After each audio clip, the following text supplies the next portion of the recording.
totality. 99% totality doesn't cut it. Right, exactly. 100%, nothing less. Now, if you don't have eclipse glasses, you can enjoy it indirectly with tools like pinhole projectors. And if you want to make one with us live in about 30 minutes, just grab a sturdy piece of paper or cardboard and a thumbtack or other sharp pin. I'm going to use my NASA pin for when we make it. All right, so Sarah, what are we expecting today? What is a total solar eclipse? So total solar eclipse happens when the Earth, the moon, and the sun are so perfectly aligned that the moon completely blacks out our view of the sun. And does that happen often? You know, actually, somewhere in the world, there's an eclipse about every 18 months or so, but like in any particular place, it's a pretty rare event. Yeah, I mean, specifically here in Cleveland, the last time Cleveland had a total solar eclipse, get this, 1806. Wow, that's remarkable. So quite a long time ago. Yeah. Once in a lifetime opportunity. All right, but not everyone is going to be able to see the moon completely eclipsing the sun. That's right, only those of us in this narrow path of totality, but just about everyone in the U.S. will get to see a partial eclipse today, weather permitting. Weather permitting, yes. I hope that Cleveland here and everyone else along the path of totality will be good and clear. Okay, so let's take a look at today's path of totality. It passes through parts of Mexico, 15 U.S. states, and southeastern Canada. There's an estimated 32 million people who live along the path, and not to mention the tens and thousands of people who travel to somewhere along it as well, like us. You know, you're from D.C. and I'm from Florida. And I feel very lucky to be able to get to travel to see this one. Yeah, absolutely. And we're going to have live reports from our correspondents spread out across the path. All excited to share this event with you. Some recognizable locations in between: the Indianapolis Motor Speedway, home of the famous Indy 500, and then also Niagara Falls, where officials expect up to 1 million visitors. Look at our team there waving at you. Happy to see you guys, and we'll hear from you soon. Okay, so again, we will hear from those correspondents, but also on our broadcast, a live interview with astronauts on board the International Space Station. Sarah's already ready. She's ready, because that's going to be obviously a unique place to witness today's celestial event, so we'll talk to them about that. We're also going to explain some of the science NASA will conduct during the eclipse and why that's important to you. And if you have questions about today's cosmic alignment, use the hashtag eclipse to send those in wherever you're watching us. We already have some questions from some kids. Excellent. And a celebrity. I can't wait to surprise you with who that is. All right, in addition to NASA's eclipse event here, there are plenty more in communities across the country, so why don't we take a look at some of them now. All right, so this is the California Academy of Sciences. That's a beautiful place to witness. Wow, looks like they have great weather today. They're only going to get a partial eclipse there, but you know, still, that is more than enough reason to get outside and enjoy some time with your friends and family. Waco, Texas, people have their seats. They're ready to go. They're all comfortable. I see some coolers there. Oh. And this is the Adirondack Sky Center. They have a big field for people to view. You know, a couple of days ago, we saw the same field. It was covered in snow. So I'm glad they have a nice place to sit. Exactly. And Kennedy Space Center, the famous rocket garden that we have at the visitors complex there, that's also a cool place to watch a partial eclipse, yep. Yeah. And then lastly, the Mentor Civic Amphitheater, a nice big field again to take a look out into and enjoy today's event. I'm sure that'll fill up soon. Yes, I'm sure. Still gathering there. All right, very much a party atmosphere we've seen in some of those watch parties, and especially here, again, the music, the exhibits, all the things happening here. Kind of reminds me of a sporting event, you know? So because of that, I'm going to ask you, who's the GOAT today, right? Is it the moon, is it the sun, or is it the Earth? I mean, I'm a lunar scientist, so I may be a little biased, but you got to go with the moon on this one, right? It's the moon that is like coming in for the block today. It's all the action to the moon. I love that sports reference, but I'm going to have to say Earth. Because, well, first of all, we love our home planet, right? But because we're here, the moon has something to project its shadow on, and that's why we have the celestial alignment and show we're about to see today. That's where I'm going. That's how I'm going, yeah? All right, and now we want to know which team you're on. You can cast your vote by going to @NASA Solar System on Facebook, X, or Instagram, and we'll reveal the winning team at the end of the broadcast. Earth. The moon shadow will only be over land for about 1 hour and 28 minutes today, moving at an average speed of about 1,900 miles an hour. Keeping track of it for us is NASA's James Traley. Yeah, thanks so much, Megan. I'm going to have to go with option number 3 there, the sun, because it gives us the energy for us to thrive here on Earth. And speaking of energy, it is bustling here at the Kennedy Space Center Visitor Complex. I'm coming to you from our new Gateway exhibit, where we today only have a partial eclipse, but still super excited to be tracking all of today's events live with our Eclipse Explorer. This right here is a fantastic tool that was developed by our friends at NASA Goddard Science Visualization Studio. They put this tool together for us to track the eclipse down to the exact second. If you wanted to get an access to this yourself, get a feel for how this is going to look in your neck of the woods, you can go to go.nasa.gov/Eclipse Explorer, and you can track where your city is going to be, your zip code, by punching it into this little box here. It's going to snap right to your location and give you some key stats. You just saw Cleveland there, so I can bring them up here. Cleveland is expecting peak totality here to start at 3:13:45 to be precise, local time. They've got a time of totality of 3 minutes, 49 seconds, plenty of time to really sit back and bask in their moment in the fully eclipsed sun. I'm going to be tracking all of this all throughout the afternoon for you to make sure that you do not miss a second of this coverage. Even if you're outside of that path of totality like we are right here, more than 99% of the US is going to be able to see at least a partial eclipse. Some places are already experiencing, you just saw that footage from Mazatlan a little while ago, they are already experiencing a partial eclipse. And as always, if you are in partial, be sure to wear proper eye protection to protect your vision so you can safely enjoy today's fantastic celestial event. Plenty of awesome stuff coming up. We're going to keep a keen eye on that weather. Cleveland's looking nice and beautiful, very clear skies. Megan, back to you. Thank you, James. And joining us now is Dr. Bob Lehman, a heliophysicist at NASA's Goddard Space Flight Center. Thank you. It's great to have you here. Thank you very much. So talk to us. Today's total solar eclipse, it's going to look very different from what we saw 7 years ago, right? It is, right. The sun is going to look, the solar corona is going to look very cool today. It's going to look cooler than it did last time. And I mean cool in the sense of wow.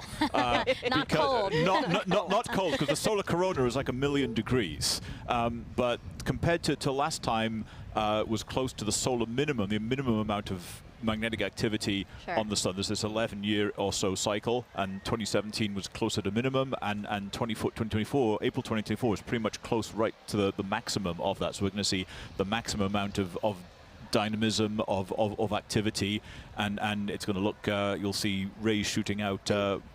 And does that increased activity mean that we have a chance for new discoveries today and increased science? Sure.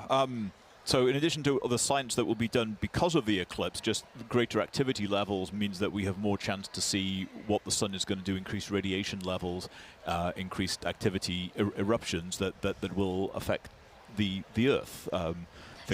So how does that affect the Earth, and how do we study those effects? What do we have, the tools, the assets to study those effects? Sure. So we call the whole general thing space weather, so we get increased radiation or what we call coronal mass ejections, chunks of the sun that blow off and hit the Earth. And those affect things like power grids and radio communications and GPS satellites, all of which are everyday real implications for that thing that's 93 million miles away. And how do you feel? You know, you're a heliophysicist. This is kind of like your Super Bowl. Pretty much, yeah. You are not the first person to say that to me today. and are we right? Pretty much, yes. I mean, this is it. I mean, 7 years, and I like to say there's the diving, trying to reach the goal line from the Super Bowl, what, 15, 20 years ago, that was like, totality, not totality, and yeah, today is it. I'm really looking forward to it. Yeah, absolutely. And we will have a whole bunch of fun here. Yeah, again, eclipses are a unique opportunity to really study the sun and how it affects us. So I know that, again, your fellow heliophysicists and really across the disciplines of science, I know that today is really special for a lot of people. It is, yes. Thank you, Bob. I really appreciate you being here. Thank you so much. All right, it's time now to check in with our first team along the path of totality. Here is Tahira Allen in Kerrville, Texas, a city so lucky it gets a solar eclipse twice in a single year. Thanks, Megan, and welcome to Kerrville, Texas. I'm Tahira Allen with NASA Communications. And I'm Gina DiBraccio, the Deputy Director of Heliophysics at NASA Goddard. We're live from the Kerrville Eclipse Festival, where tens of thousands are gathering to witness the second solar eclipse that has passed through this town in just 6 months. Now, this is incredibly rare, and people have traveled from all over the world to share in this spectacular moment right here at the crossroads of the eclipse. Now, Gina, we were lucky enough to be here last year for the annular solar eclipse. How does it feel to be back? You know, the annular was such a spectacular experience, but I'm already feeling even more energy today, and it's I'm like so double the excited crowd. to be here. It is. Yeah. No, and we have a full day of celebration in store. You know, the town really turned out for this event. This morning we heard from the mayor, and we are surrounded with food and shopping and different activities. I think I saw the Texas State Astronomy Club here giving out free telescope viewings. So it's just a really, really special moment for people to come together and enjoy this celestial event. It's right to hear it. And you know, we had some cloud coverage today. It's looking to be pretty good. It's going back and forth. So, you know, fingers crossed. Regardless of how this turns out, we have live music and dancing afterwards, so it's going to be a good day. Absolutely, and you know, I mean, this is going to be my first total solar eclipse, and so last year was incredible with the annular. Folks, if this is your first total solar eclipse, let us know in the comments wherever you're watching. We'd love to hear it. So this is also a good time to remind everyone that it is not safe to look directly at the sun without specialized eye protection for solar viewing. Now that is except during the brief phase where the moon is completely covering the sun, and that will only be for those in the path of totality.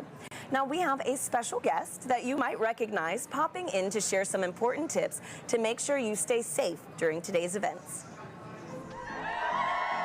Hi eclipse enthusiasts, Lance Bass here, and I want to tell you how to protect those eyes and stay safe during a solar eclipse. During these celestial events, the sun, earth, and moon are in sync, creating solar eclipses.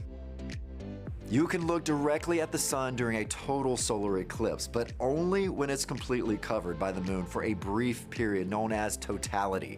This is a really special moment. At all other times, you should wear eclipse glasses so that you don't say bye-bye-bye to your vision. Seriously. And eclipse glasses are not the same as regular sunglasses. No, they're not. Safe solar viewers are thousands of times darker and will have a specific certification that you should look for right here.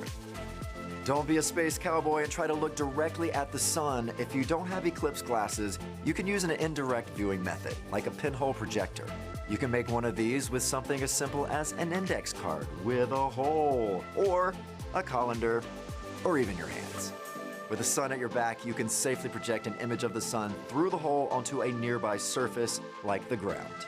It's gonna be me who is wearing my eclipse glasses, and so are you. Now, you can't have an eclipse without the sun, the moon, and the earth. And as you heard from Megan and Sarah earlier, we've been hosting a friendly competition to see which one of these three teams that you're siding with today. Now, Gina, I feel like it almost goes unsaid here, but I have to ask. I don't want to assume. Which team are you repping today? You probably were going to guess sun. Oh, Team Sun. Who would have thought? You're right. No. So heliophysics, it's the study of the sun and its influence on everything. And it impacts all of our planets. And today, the solar corona is stealing the spotlight of the show. So Team Sun for me. I guess it really is the star of the show today. But you know what, Gina? I think I'm going to have to be a little bit biased too. Okay. So International Observe the Moon Night, which is NASA's annual celebration of all things moon, actually falls on my birthday this year. Okay. So I think I'm having a little bit of a lunar connection. All right, Team But Moon. for those watching, if you haven't joined the fun yet, you can vote for your eclipse team on NASA's Solar System Facebook, X, and Instagram. We're going to be sharing those poll results throughout the show, so be sure to go vote for your team. Now, also during the broadcast, you can send us questions using #Eclipse on social media. We have teams standing by online to answer, and we're going to be taking some of those questions live on today's show. Now, speaking about taking questions live, Gina, we actually had some kids send in videos before today's show. Oh, nice. So let's roll one of those right now. My name is Jonathan. My question is, will NASA do any experiments during the solar eclipse? Thank you. Oh, great question, Jonathan. Now, we have a bunch of different experiments that will take place during the eclipse today. So first, we're trying to study the solar corona. So we have NASA's WB-57 high-altitude research jet flying across the path of totality, taking pictures of that upper atmosphere of the sun, that corona, so that we can learn its composition, why it gets to be heated to extreme temperatures. But we also care about the eclipse's impact on Earth and the upper atmosphere. So we're launching 3 sounding rockets up into the atmosphere before, during, and after peak eclipse so that we can study how the atmosphere is changing as well. So, you know, we're studying it with a plane, we're studying it with rockets. Exactly. Any other way? You know, we have balloons, science balloons that are going up too, and we also have different ways that the public will be able to get involved in some of these experiments too. Thanks, Gina. And I actually have a great follow-up question to this. This is from Lisa on Facebook, who wants to know more about the sounding rockets. So they ask, why is NASA shooting rockets into the moon's shadow during today's events? Okay, let's talk more about the sounding rockets because they are a lot of fun. So the first sounding rocket will be 45 minutes before peak eclipse, the next one during that peak eclipse, and the final one after, 45 minutes after. And that's because we really want to understand the difference in density and temperature and these different factors in the upper atmosphere and really get a sense of how the atmosphere changes as the eclipse is coming and passes over. So we have all these rockets going up and it'll be a good day for that. Great, and hopefully we'll get to see a replay of that later on in today's show. That's right. Now, folks, it is really special for us to be back here in Kerrville, Texas, covering today's total solar eclipse. Just last October, an annular solar eclipse passed right through this town. Now, for a location to be at the crossroads of these two incredible celestial events is rare. Let's take a look at how the community has been preparing in the lead up to this big day. Kerrville is the eclipse capital of the state of Texas. It is known as being the capital of the Texas Hill Country. It's the epitome of Texas. Ranches, deer, beautiful streams like the Guadalupe here. Kerrville is very welcoming. It's a wonderful community. Tight-knit, small. It has about 25,000 people. Kerrville is blessed to be in that special square, the annular eclipse in 2023 and the total solar eclipse in 2024. We're talking about crossroads, you know. We get it twice. Two eclipses right here, right where I stand. Well, it's statistically extraordinary.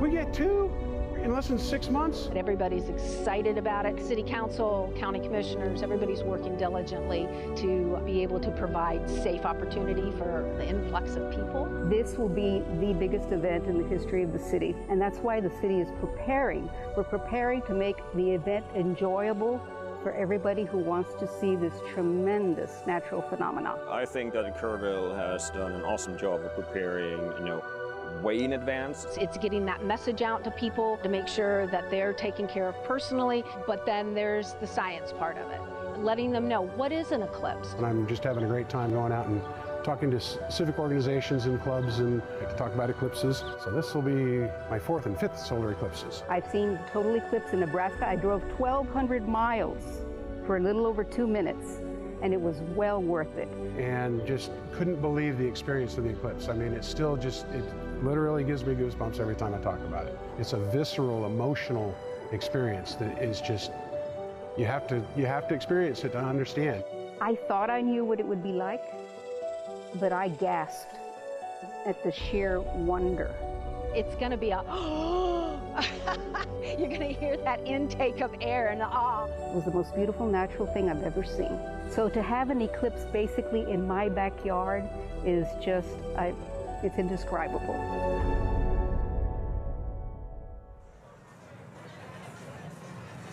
We're here now with Catherine Troach, a telescope operator with the Night Sky Network, who is giving us these high-definition views of the sun that you see in your screen right now, of the eclipse over Kerrville, Texas. Kat, thank you so much for being here with us. Thank you so much for having me, and let's thank the weather for cooperating finally. Right? Oh my goodness. Thanks, Kat. And so I'm looking at the telescope feed that we have, and we have first contact now here in Kerrville. Yes. Okay, so for people who want to become an amateur astronomer, what advice do you have? Where should they get started? The easiest way to get started is to look up Night Sky Network. Night Sky Network has over 400 astronomy clubs in the United States. You would just use our search function to plug in your city and find the club that's closest to you. And if you don't have a club that's close to you, you can use our coordinator tips to start your own astronomy club.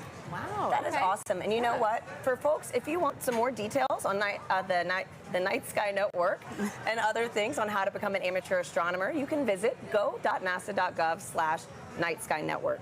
Now, a fun fact about today's broadcast that I absolutely loved learning was that so many of our telescope views that you're going to be seeing today are from amateur astronomers. And so, Kat, again, on this topic of, sky gazing, I heard that those in the path of totality might be able to witness more than just a total solar eclipse today. Could you give us a sneak peek on what we could expect? Absolutely. So if we have clear skies in the path of totality, as it gets darker, you'll start to see two bright points of light. That would be Jupiter and Venus. And then as we get to totality, at totality, you'll be able to see the fainter planets, Saturn, Mercury, and Mars. And if you're lucky, you'll be able to catch Comet 12P. Oh, what a crazy, like, cosmic alignment today, you know? So, man. Great. So for the amateur astronomers that actually want to view today's celestial event, what tips do you have for them? So, of course, you need to have solar protection. You need to have solar-safe glasses. And you need to have solar filters for your telescopes, your binoculars, your cameras. But you can also use indirect viewing, like a pinhole projector box, or you can use a disco ball. A disco ball? Yes. Wait, how does this work? Can you, like, walk us through this? So as the sun hits the mirrors, and it'll cast a little reflection onto the surface here, you'll see little crescent shapes as the eclipse progresses. That is incredible. We need to keep that disco ball. Oh, yeah. Right? No, seriously. So, Gina, didn't you say you could also use your hands That's at one right. point? You know, you can take your fingers and weave them together to let the light project through so that you can see the projection of the eclipse on the ground. Absolutely. There. That's fantastic. So a lot of different ways to be able to view today's event. There's no one wrong way to do it, unless you're just using to do it. Yeah, just do it. Just make sure you do it safely. Yeah. And so, Kat, too, you know, earlier you gave me a little reveal of your shirt. It is too perfect for today's show. You know, could you give our viewers a little taste? Sure, no problem. So if you know, you know. If you know, you know. Totality going on at the moment. Love it. Thank you so much for being here, Kat. Thank you again for having me. Absolutely. And so now coming up soon, we're going to get our first views of the total solar eclipse as it begins in Mexico, sweeping across North America. We have correspondents all along this path who are going to bring you live into the action as it happens. First up, let's check in with Joy Ung in Dallas, Texas. Thanks to Harry and Gina. So welcome to the Dallas Arboretum and Botanical Garden. I'm Joy Ung, and as you can see behind me, we have a lot of people eagerly waiting for the total solar eclipse. It's so amazing to hear so many people talk about the sun and the moon, and what makes this day even special is that the eclipse gives scientists a really unique chance to do science. So to tell me more, I'm here with NASA scientist Dr. Ashley Greeley. Thank you so much for joining us. Hi, Joy. Thanks for having me. So firstly, how are you feeling about today? I'm feeling really excited. The skies are starting to clear out, and it looks like we might get a pretty good show. Fingers crossed. So earlier in the show, we learned that today's eclipse will look quite different from the 2017 eclipse. We're going to see more structures in the sun's outer atmosphere. So Ashley, can you tell me, why is that different? Why is the sun going to look different, and why is it changing? Sure. The sun goes through phases, which we call a solar cycle, that last roughly 11 years. And those are periods where the sun is less active and periods where the sun is more active. We're entering a time of solar maximum, which is really exciting because that means that the sun is more active. Its magnetic fields are more dynamic. We may see features here, such as streamers, which looks like little spiky wisps in the sun's atmosphere, which we call the corona, and then little prominences, which look like little pink arcs on the surface of the sun. Yeah, we're really excited to see this, and we hope that we'll see some really interesting features. There may be a little bit of asymmetry as well in the magnetic fields, and I don't know, I guess we'll have to find out in about an hour. So the sun is changing. So do those changes affect life on Earth at all? Sure, yes. The sun does affect life here on Earth. We have a term that we call space weather, which applies to the field of study of everything from the sun to the Earth and in between, and how that affects life here. We are fortunate that on Earth we are protected from things coming from the sun by our magnetic fields, which shield us from those explosions that come from the surface of the sun that we talked about. And those can result in really fun occurrences, such as the aurora. There can be some negative side effects, but those are mostly limited to things that are outside our magnetic fields. The storms from the sun can interfere with satellites, and it's something we really have to think about as scientists as we start to plan for putting humans on the surface of the moon or potentially sending them to Mars. Those energetic particles that result from the sun can impact humans, so that's just something that we have to learn about and take into account. So the sun is always there, of course, but why are eclipses a good time to study these effects called space weather? Yeah, eclipses are a really cool time for scientists to be able to study the sun. It's really hard to completely cover the disk of the sun in order to study the sun's atmosphere, especially that inner part of the atmosphere. We're really fortunate that here on Earth, our moon is just the right size and just the right distance from Earth that it can completely block out the sun's disk during total solar eclipses. So we're really able to observe that inner atmosphere in a way that we can't normally. So this event is really exciting for both scientists and the public alike, and that's just such a cool experience to share together. Thank you so much, Ashley. So if you're lucky enough to be in the path of totality, keep an eye out for that sun's outer atmosphere, the corona, and you'll know that you see these spiky features, and it's because the sun is heading towards its most active phase. So for now, let's head to our friends in Russellville, Arkansas. Jasmine, how are things looking on your side? Joy, things are looking absolutely fabulous in a very sunny downtown Russellville, Arkansas. As she said, I'm NASA's Jasmine Hopkins, and I'm coming to you live from the Depot District, where the city is throwing a massive block party, all in celebration of the total solar eclipse. Now, people in Arkansas have great reason to celebrate because this is only the second total solar eclipse visible from the state since it was first established in 1836, and the next one visible from here won't happen for another 2 decades. So people around me are gearing up for what feels like a once-in-a-lifetime opportunity. Now, it's not just the residents of Russellville that are excited. On average, the city has about 29,000 residents, but for the past 8 months, they've been preparing to receive upwards of 100,000 tourists right here in the city. Now, of course, NASA has been a big part of that preparation, so to show you what we've been doing to help, I have a video here to show you. So we have been talking to the next generation of space explorers right here in Arkansas. We started off at Arkansas Technical University, and then we moved on to Russellville City Schools, where we spoke to hundreds of students all the way from 8th grade to 12th grade about this total solar eclipse. We had NASA's Marshall Space Flight Center, the Arkansas Air National Guard, the U.S. Space and Rocket Center, and even the Paris Observatory joining us all the way from France. Now, during that moment of totality, Arkansas will experience from 94 to 100% obscurity from the sun, and we'll have 4 minutes and 12 seconds to really soak in that fantastic cosmic event. Now, until that moment, of course, we are telling the residents to stay safe, keep those solar eclipse glasses on. But now let's go from Arkansas to Illinois with Blair Allen. How are things looking for you? Jasmine, we're super excited here because crowds are filing into the stadium, but the main story here is the weather. Everything looks absolutely good and clear for totality today. We're very excited. We're just hoping, just like 2017, a little cloud doesn't come in and obscure things. But I tell you what, there's been a total solar eclipse here in 2017. Observation did not stop at SIU. Joining us now are 2 SIU students who actually did some observing. This is Callie and Paige. Now, Callie, I know that you guys went to Australia in 2023 and you observed the totality using an interesting technique. Can you tell us about that? Yeah, so when we were in Australia, we used a sun funnel to view it, and what it does is it projects basically what the telescope is seeing onto a film. And so a sun funnel is just basically a funnel with 2 hose clamps and rear projection film, and it just projects the sun, and we actually captured a picture of totality as that eclipse was happening. And it's pretty cool because it allows other people, instead of having to go through the eyepiece, you get to see it. Pretty impressive. Now, Paige, you guys are going to do some observation today. What are you set up for here in Carbondale today? Yes, so we have 2 telescopes set up with the sun funnels for viewing for a select view of the public, and right now we're pointed at the sun and we're excited to see totality. Now, what are your odds on good weather? It's looking pretty good. I'm excited. Isn't that great? I'm so excited. I tell you what, one final question, because I know you're experts with solar safety, but Team Earth, Sun, or Moon? We're both Team Moon. Team Moon, Team Sun. I tell you, that's the best you're going to get, but we're all pro eclipse. Back to you, Tahira. Let's go Team Moon. So, as you can see, folks, we've got a lot of exciting things in store all across this country, and that was only half of it. You're going to meet three more of our locations later on in the show. Now, Gina, we've got a ton of questions coming in online right now from our viewers. Yep. How do you feel about some Q&A? Let's answer some. Okay, perfect. Let's do it.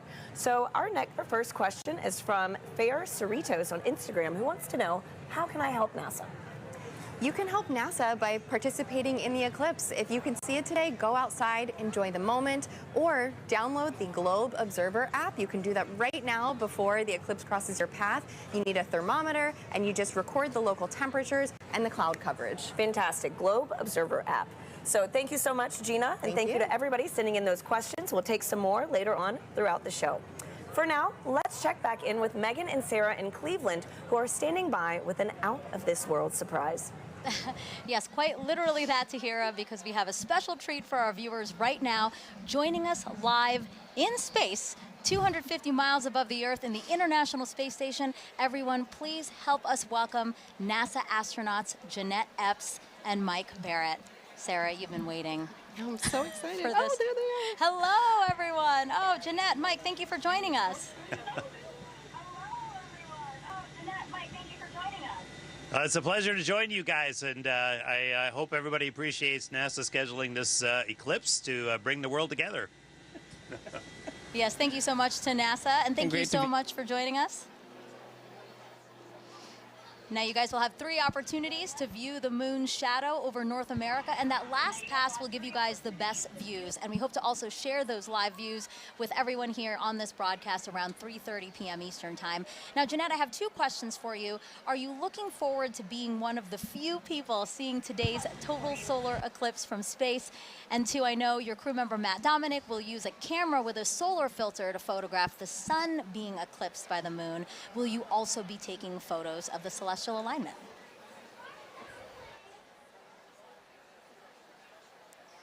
I'm definitely taking pictures of the solar alignment. And I think we're very fortunate to be here at this special vantage point to see such a special event at this time. So I'm definitely excited. What about you, Mike? What's going through your mind as you're preparing to see such an awe-inspiring event?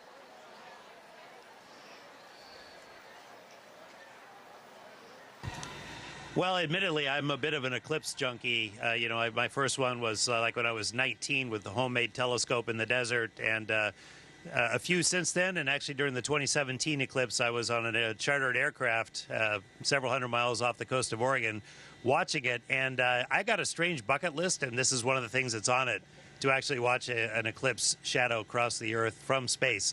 So I'm ecstatic to see this box gets checked and just to see this amazing thing from up here. Yeah, the fact that that was actually a box on your list is pretty That's amazing. And then now it's getting checked. So, you know, for those wondering, this is what the moon's shadow will look like to Jeanette and Mike. We're going to show you video taken from the space station of the total solar eclipse in 2017. And you can clearly see the shadow moving across the top of your screen there from left to right. We actually sped up the video so you can see more of that transit. This would look a lot slower to them, but really cool. Jeanette, eclipses give us a unique opportunity to study the sun and how it affects the Earth. Can you tell us about the atmospheric waves experiment attached to the outside of the space station right now?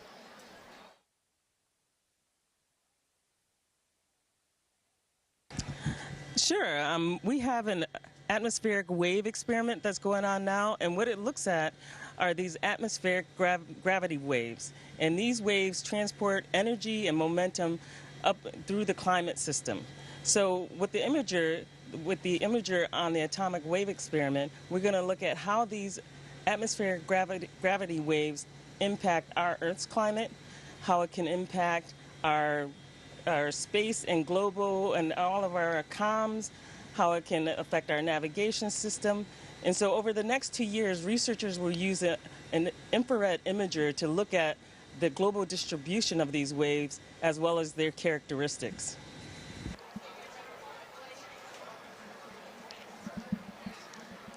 Mike, how does it feel to have a hand in maintaining the space station so that important science like the atmospheric waves experiment can happen?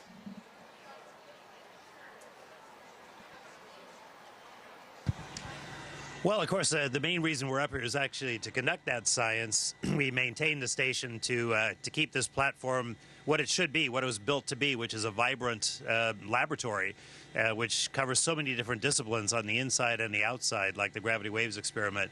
I mean, it's an honor and a privilege, as much as anything, to have a hand in that science, and we end up being basically the eyes, the hands, the on-site presence to conduct that science. And we get to be the first to see results of just amazing things that are years in the making by a bunch of really smart, ambitious scientific teams on the ground. So that's really where the joy is. Maintaining the station is just like maintaining a research ship, something I actually quite like. So I feel very much at home in that role.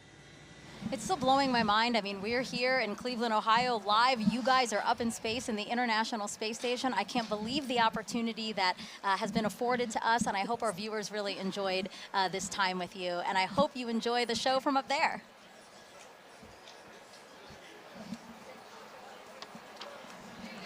All right. We have, but we do want to close by saying, first of all, we really enjoy being here, but everybody stay safe. And use the simple means to protect your eyes as you look at the eclipse, as Jeanette and I are modeling here, which makes us blind as a bat on the inside, but solar protected on the outside. So we encourage everyone to do the same. Really great advice from both of them. Thank you so much. Sarah and I have our glasses, That's right. and we're We ready are ready to go. too. Also blind if we don't do this. All right, again, Jeanette, Mike, thank you so much. And we actually have some time to take questions from the audience. We have #Eclipse. That's how you can send questions to us. So let us take a video from another curious kid we have watching. Hi, my name is Adrian. My question is, why will we not see a total eclipse in California? Thank you.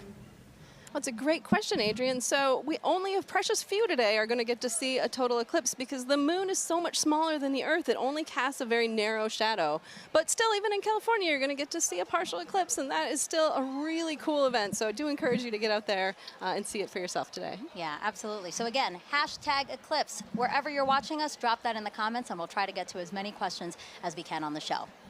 Okay, so we have, obviously, people celebrating with us online and at events across the country. So why don't we check out some of those events again now? Waco, Texas again. People look very, very comfortable in their camping chairs and spread out on picnic blankets. Yeah, they look like they're having a good time. Yeah. A few clouds. A few clouds, but again, they have some time there before. Kennedy Space Center, they will see a partial eclipse. We have some people walking around the Rocket Garden. Oh, it looks like they have beautiful weather there. California Academy of Sciences, yes, they do. They have clear skies. We're very, very jealous over here. And then the Mentor Civic Amphitheater that's starting to fill up. Exactly. There were fewer people when we checked in ago, but now lots of people there and lots of people at the Adirondack Sky Center. I wish I could wave and say hello. They look like they're getting ready for some stuff, though. Yeah, absolutely. They got a Again, the little time to snow wait. cleared out because Yeah. there was snow over the weekend, but now it looks like a beautiful, probably still crisp day there for them. Okay, and now we're back here with astronaut Steve Bone, who's looking around, taking in the sights, Steve. I am. see. It's just an amazing amount of people. It's really cool to see. Yeah, it's really- absolutely. you can feel the energy. And it's really beautiful. cool that you're here. So Steve is here because, you know, obviously, as we've been saying throughout the show, you really should have these glasses to safely view the eclipse. But if you don't have glasses, that's why Steve is here. So Steve, I see that you brought some supplies for us. I did. I have a little bit for everybody, and we'll see how we can do here today. All right. So this is like a pinhole viewer, and so it's basically a pinhole camera. I don't know if you ever had to do that when you were a kid, is make a little camera by basically poking a hole in a piece of paper. Okay. And then using that to focus onto a screen. Okay. And so we all have pins here, I guess. Yes. So we have a paper plate, we Yeah, the have eclipse pin. index card, and we have pins. And I have my Crew 6 pin. Nice, nice. All right, so what do we do, Steve? Basically, all you have to do is poke a hole in the cardboard. Okay. And the size of the hole will determine the focal length, the focal distance of your viewer. And it Okay. has to be big enough that the light will come through. And it's sometimes hard to do if we don't have like direct sunlight. So you want to make sure you have a big enough hole. I think Okay. that'd probably be enough. Yeah. And then what you'll end up doing, if we had the sun, you could basically over your shoulder, don't look at the sun. Sun behind us. Sun behind us. Yes. And so you hold this up, and you'll see, you can actually get, there it is. I can see. We do see it with the lights, the studio lights. You only need a little bit, and then depending on how far in and out you move it, and the size of the hole, that gives you your focal length. Got it. Just like a lens. And basically, like we're saying with the studio lights, if something were to pass over the studio lights, that same shadow essentially would be projected through Absolutely. the index card right now. That's how you safely watch it. That is a good, safe way to watch it. There's a lot of other ways to see it as well. I know that. I have that. Come prepared. Colander, right? Yeah. So that's a lot of fun because if you're in an open area like this today, and you don't have your glasses or you just want to see something really cool, again, put it over your shoulder and hold it. You'll get a big array of all those little eclipses happening on the ground below you. Yeah, actually, I think we have a picture of that. I'd love to see that because really it is a very, perfect. Look at that, Steve. Oh, yeah. Well, I mean, even if you don't have anything, right, you can actually use your hands to make your own sort of improvised pinhole cameras. Absolutely. That's amazing. And, you know, I was explaining a little bit ago that in my own yard during the annular eclipse, when I was out working in the yard, and I said, hey, there's an annular eclipse going on. So I went under a tree, and I was looking at a tree, and then on my driveway, all these little eclipses, just hundreds of them. Yeah. And it's absolutely amazing pictures. Great. So I hope if people have trees near them, they can take a look at that. Steve, thank you so much for being here. We really appreciate it. Have a great day. All right, so the eclipse is getting closer and closer to the west coast of Mexico. We will experience totality there at Mazatlan, in particular, 2:07 p.m. Eastern Time. So let's head back over to James at our eclipse board for another look at the path of totality. Yeah, thanks so much, Megan. A lot coming up very soon, and make sure you know exactly when to go outside to observe that totality if you're on our path. Or even right now, if you're experiencing a partial eclipse, I've got in our Eclipse Explorer here, I can zoom out just a hair here to show you this. I've got our penumbra on, so this is all the places inside here already experiencing a partial eclipse. You've been seeing some great feeds from our camera in Mazatlan, Mexico. They've been experiencing that kind of crescent sun for a little while now. They're just about 20 minutes out from actually experiencing totality itself. They're going to have a long window where they are 4 minutes and 17 seconds. For some context, back in 2017, the last eclipse that swept across America, the longest time was only around 2 minutes and 40 seconds. That was in Carbondale. This time around, some very long times, just a little bit northwest of Torreon, Mexico. They're going to get upwards of 4.5 minutes. A lot of time to really observe it, but just make sure that you know when to be outside. And as always, access that tool at go.nasa.gov/eclipse explorer. This is going to keep moving on. You see this little thing. I have this actually running in real time. This is our shadow of totality. This is going to continue to move further and further to the northeast and actually make landfall in just a few moments in Mazatlan, Mexico. As you've seen all throughout the broadcast, we've got correspondents all up and down the U.S., all the way up to Maine, covering this live. Very excited to continue tracking this. Make sure you know what's going on here. But for now, back to you, Megan. All right, thank you, James. So now let's introduce you to more of our correspondents along the path, starting first with NASA's Lauren Ward, standing by to show us what's happening in Indianapolis, Indiana. That's right. Thanks, Megan. We are at the Indianapolis Motor Speedway in Indianapolis, Indiana. It is a gorgeous day. Behind me, I have over 50,000 people here to spectate today. Today, we are waiting for a spectacle that is of a celestial kind. Of course, this is most known for the Indy 500, but we are waiting for something a little bit special today. With me, I have the 2016 Indianapolis Motor Speedway winner, Alexander Rossi. Good to see you. Good to see you. Thank you so much for having me. It's great to have you. So the Helio Big Year is a celebration of sun science and how the sun touches everything, including IMS. So tell me, the track when you're doing a qualifying round is about 4 minutes long, which coincidentally is the length of totality. So tell us, what is it like being on the track? You know what? The sun plays a huge role in determining the performance of the car based on the track conditions. So we actually, when it's a day like this, as much as it's beautiful for the fans, it's actually very difficult for us as drivers, because as the surface heats up, the oils come to the top of the asphalt and it actually becomes slippier. So that's surprising to people. They think that temperature would mean grip, but it is until a certain point. And then once it kind of crosses over 100 degrees on the surface, you start to actually go the other way. Wow. And tell me about those tires. How does the sun affect those? So we use slick tires. So Firestone tires are slick. On a road car, you have tread, right? Because they're supposed to be used in all conditions. Slick tires actually have a bigger contact patch, more surface area, so they generate more grip. at a temperature, right? So they operate between 180 to 230 degrees Fahrenheit. Again, the sun is good until a point. When they go over that 230 degree mark, you start to lose that grip again. Ooh, all right. Well, we have a little competition going on today.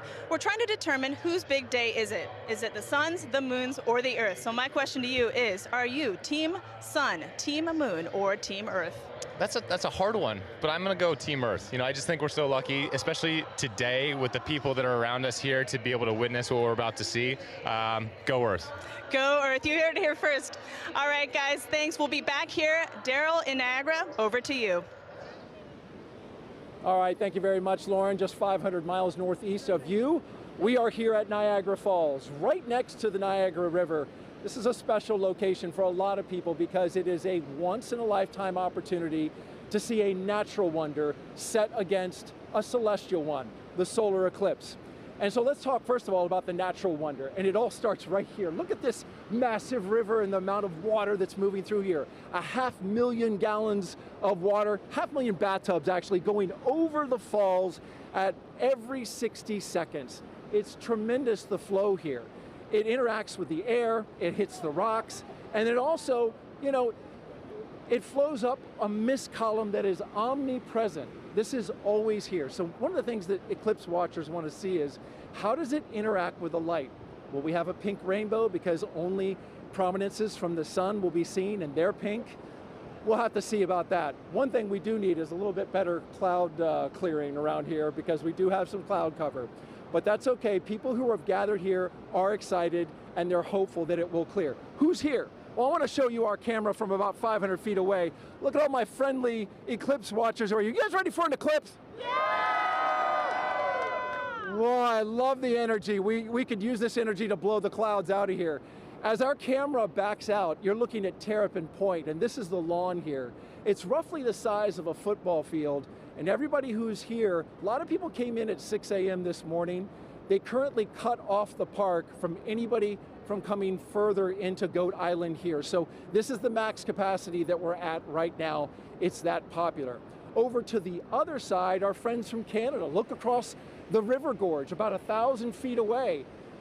Niagara Parkway is lined with people. So it's a beautiful shot over there, and we really appreciate our Canadian friends who have joined us. Now, this isn't just about the solar eclipse. We've been here for the past week, and we were at locations all across Niagara Falls, 12 to be exact. Take a look at this video. Crowds of people packed the Niagara State Park Welcome Center, where Commander Moonikin Campos, the mannequin who flew around the moon during the Artemis 1 test flight in 2022, was on display. Our partners at the Canadian Space Agency sent kids virtually to space all week long. And NASA experts from the Kennedy Space Center gave presentations and talks at places like the Niagara Aerospace Museum and libraries across the area. The outreach was a huge success, with thousands of people participating in the events and passing through our exhibits. And we just want to thank everyone who came out to see us at all our locations, and we hope you left a little inspired about space exploration and a little wiser about all NASA's missions. Okay, coming up, we've got a very special guest for you who's going to share the eclipse with us, CSA astronaut Jeremy Hansen. He's going around the star today, the moon. Not the star, the sun, the moon. The star of the show, I should say. He's going to be here. He's interacting with the public. We're going to get his thoughts on Totality along with everybody else who is here. And we're pumped and excited. Right, everybody? We ready for the eclipse? You can hear the excitement. All right, now I'm going to send it 800 miles to the northeast to my colleague Angelique Herring, who is in Holton, Maine, where I hear you have some pretty good weather. Hello, Daryl, and welcome everybody to Maine. That's right, we do have some great weather. We are here in Maine, and actually we're about 3 miles away from the Canadian border, and also about the last stop on I-95 North. So we're the northmost spot for today's eclipse broadcast, at least in the United States. And so hello from way up north. Now, just like Daryl said, we do have some excellent weather here in Maine today. We've been here for a couple of days, and it's actually been pretty wintry right up until about yesterday. We had snow, it was pretty cold, but you know what? Today, the sun is out, the skies are blue, and it's looking like perfect conditions for an eclipse, or as the Mainers would say, wicked good weather. Now, we're actually standing here in Market Square in Maine, and we are outside of the Temple Theater, where it has actually been in operation since 1919. Over the last 150 years of its operation, it's seen everything from silent films to burlesque shows, and today, it's got a more celestial show with the eclipse. Now, the last eclipse to come through Maine was actually in 1963, and that eclipse is only visible for about a minute. In contrast, today's eclipse will be visible for at least just about 3 minutes or so, so everyone here is going to have a lot of time to take in the celestial show, really soak in the event. And the next eclipse won't be coming through Maine until 2079. So it makes a lot of sense that we've got a lot of people here really excited to see this once-in-a-generation opportunity and event. We're all excited. I know everybody here is excited, so we'll be here waiting for the moment that we've all been waiting for, the eclipse. With that, back over to you, Megan. Hey, thank you, everyone. It was really cool to see everyone along the path of totality. You can tell we're covering a large swath of land because everybody's in different kind of attire. You know, you have short sleeve shirts somewhere, and then you have like Daryl, who it looks very, very cold, and he does have some cloud cover, so I hope that it does kind of clear out for him. I feel like we've covered all of those levels of weather over the last day and a half. That's true, here in Cleveland. So, but it's looking nice now, so that's great. And actually, if you were watching our screen here, we just had a view of the eclipse in Mazatlan, Mexico. In about 10 minutes, that's when we'll start seeing totality in that area. And in that time, the U.S.'s top doctor is encouraging everyone to try and watch this celestial event for our physical and mental well-being. Hi, everyone. I'm U.S. Surgeon General Dr. Vivek Murthy. I'm thrilled to be joining you today as you gather to experience a truly awe-inspiring event, the last chance that we'll have to see a total solar eclipse in the contiguous United States for the next 20 years. The sun is a universal source of light and life. It contributes to our physical, mental, and emotional well-being, and it unites all of us. Today, no matter where you're watching from, whether it's along the path of totality or a partial solar eclipse, you are sharing the experience with millions across the nation. And moments of connectedness like this truly matter. Last year, I issued a Surgeon General's advisory warning about the public health crisis posed by loneliness and isolation. I shared that our connection with one another is a powerful force that can help protect against the damaging physical and mental health impacts of loneliness. What better reason is there to come together with friends and loved ones than to share a once-in-a-generation experience like the solar eclipse? This is an experience that will stay with you, precisely because of the awe that it inspires. Awe allows us to step outside of ourselves, giving us fresh perspective and opening us up to connections. So grab your eclipse glasses and let's enjoy this moment together. Some great advice. Thank you so much. All right, we have time for other hashtag eclipse questions. Sarah, are you ready? I am absolutely ready. All right, let's take a look at this video from a familiar face. Hey everyone, I'm Scarlett Johansson and I play a NASA Public Affairs Director in the new film Fly Me to the Moon. I hope everyone is safely enjoying today's eclipse. I actually have a question about the moon for NASA. So during a total solar eclipse, I've heard that craters and features on the moon play a role in what viewers see on Earth when the moon blocks the sun. So why is that? Question, Scarlett. So yeah, as we, the moon isn't a smooth marble. It actually has big, high mountains and valleys, these craters. And as we approach totality, sometimes you'll hear people talk about Bailey's beads, and these are the last few moments of sun creeping through those deep valleys. Yeah. Just before we hit totality. Yeah. Absolutely. Thank you so much. It's so great to have you here to answer some of these questions, and we plan to take more. If you send them in, hashtag eclipse again. Okay, if you're just joining us, I'm NASA's Megan Cruz, and this is NASA lunar scientist Sarah Noble.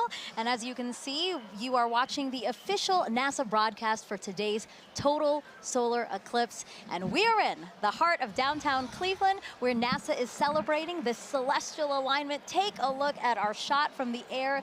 That is how many people who are just here at the Great Lakes Science Center alone. So many more spread out throughout Cleveland because, again, the last time this city had a total solar eclipse was 1806. But again, just down the road, we have the only NASA center in the path of totality.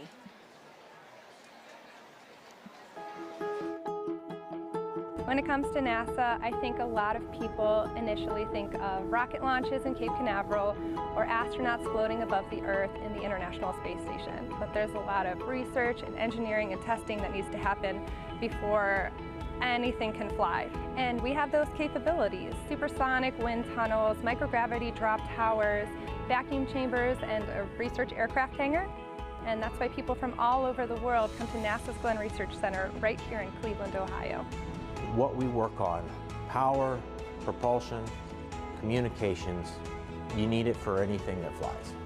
We like to say the road to the moon goes through Ohio, and that's because our test facilities are crucial to advancing the Artemis program. Part of our vision for going back to the moon and establishing a sustainable presence is having a lunar gateway. A lunar space station can fly successfully around the moon and sustain astronauts there. And we are leading the program that's developing the power and propulsion element. NASA's Neil Armstrong Test Facility in Sandusky, Ohio. It's the only place in the world where you can test a full-size spacecraft for all the extreme conditions of launch and spaceflight. Right now we have the Orion spacecraft. This is a spacecraft that actually went around the moon, but we're using it as a test article now to make sure that in the launch environment, that spacecraft is safe. When it comes to aviation, every U.S. plane has NASA Glenn technology on board, which makes your flight cleaner, safer, and quieter. And looking at solutions like electric and hybrid electric propulsion systems that will reduce or give us different ways of converting energy that are cleaner. Our center partners with a lot of community organizations to share NASA's discoveries or just get kids excited about science, engineering, technology, and math. I really enjoyed the VR experience. It was really cool to be able to sit like I was an actual pilot flying. I feel like I could potentially look into considering aerospace. We've also made it our mission to prepare Cleveland for the April 8th total solar eclipse.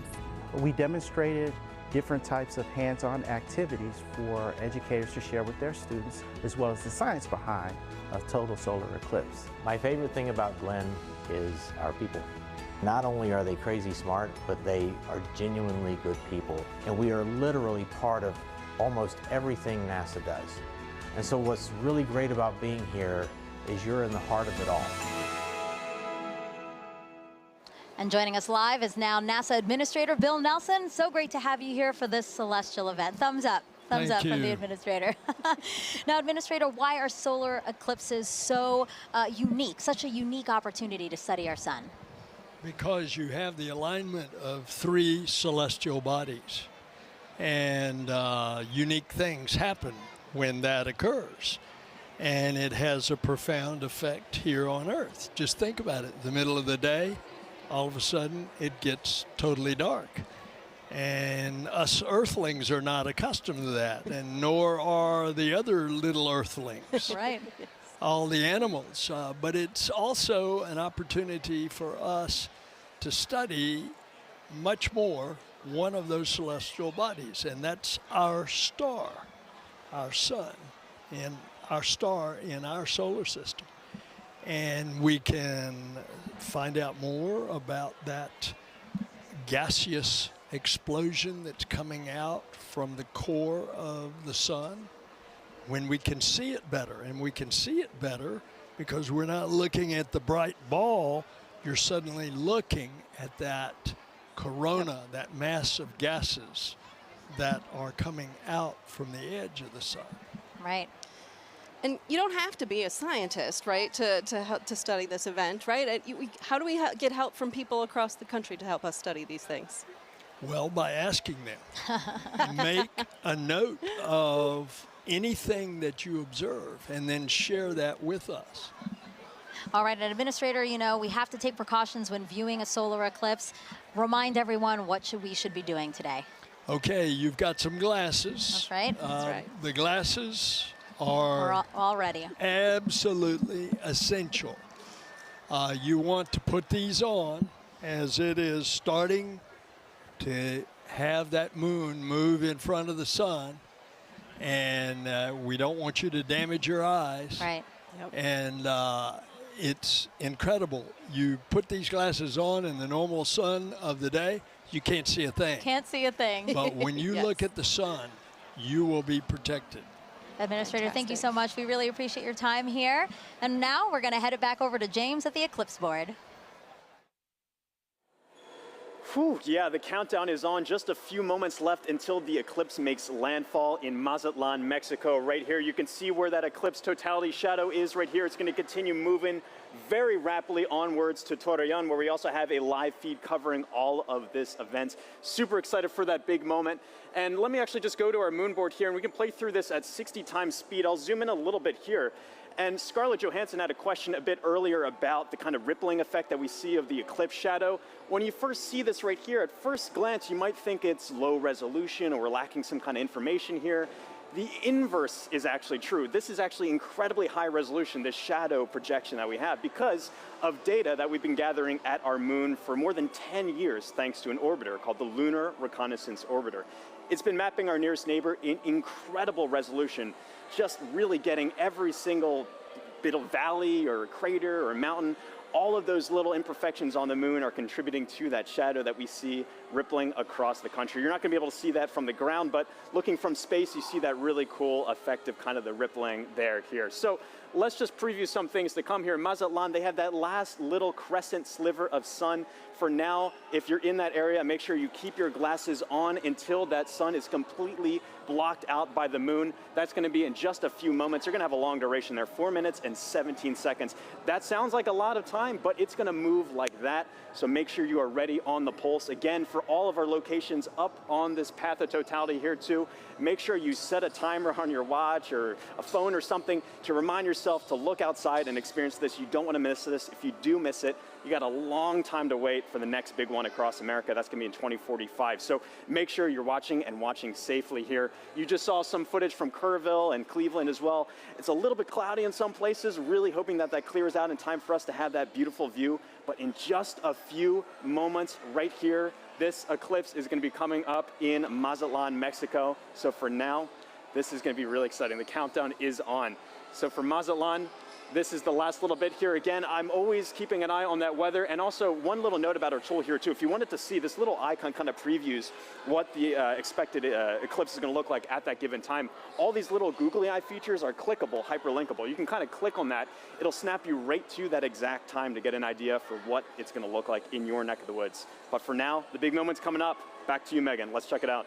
All right, thank you, James. And as you can see, wow, we just have a tiny little faint sliver left of the sun in Mazatlan, Mexico. We are expecting totality in 1 minute and 35 seconds. You know, joining us now to walk us through this, Kelly Corrick, an astrophysicist with NASA's Heliophysics division. Kelly, tell us about the science NASA is about to conduct right now in Mazatlan. So science that they're going to conduct is about the WB-57. So we're going to fly some planes over and make sure that we can actually see that solar corona, that that hot atmosphere that's around the sun that we're about to get once we reach totality. Yeah, and it looks like it's almost there. Yes, it's almost there. You know, we have a view right now of inside the cockpit of one of the WB-57s, or at least we're efforting one, because as you said, this is going to be a huge part of what we do in Mazatlan. Definitely, yeah. It's the there it is, Kelly. There it is. Oh, look at that view. So we're looking out. That's great. We're looking out, and it looks like we might be able to. We're seeing a lot of clouds, but hopefully a shadow as well as we're coming in to totality there. And so, yeah, so these WB-57s are carrying 3 different instruments or 3 different experiments, 2 to look at the sun and 1 to look at our atmosphere, because our atmosphere actually responds to the eclipse. And we're trying to figure out how that ionosphere, that layer of the atmosphere, actually responds to it. And you said it does look like there's already a shadow over land. You know, we also have a shot, and we'd like to pull that up now, a shot of the coast and the fact that it's already going on over. And you know what's really cool about all of this is we do have eyes all over this thing because we are collecting so much data. Yeah, definitely. I mean, we have the stuff here. We also have rockets on the other side of the country being launched to, again, study that. Oh, look at that. There's the diamond ring. That's right. We're not there, but I feel the energy just watching it. Yeah, so this is because of the craters and the peaks and valleys of the moon, we're seeing the last bits that are just getting through, and now we're getting to totality. This is great. So you're starting to see those pink fingers out there kind of sticking out.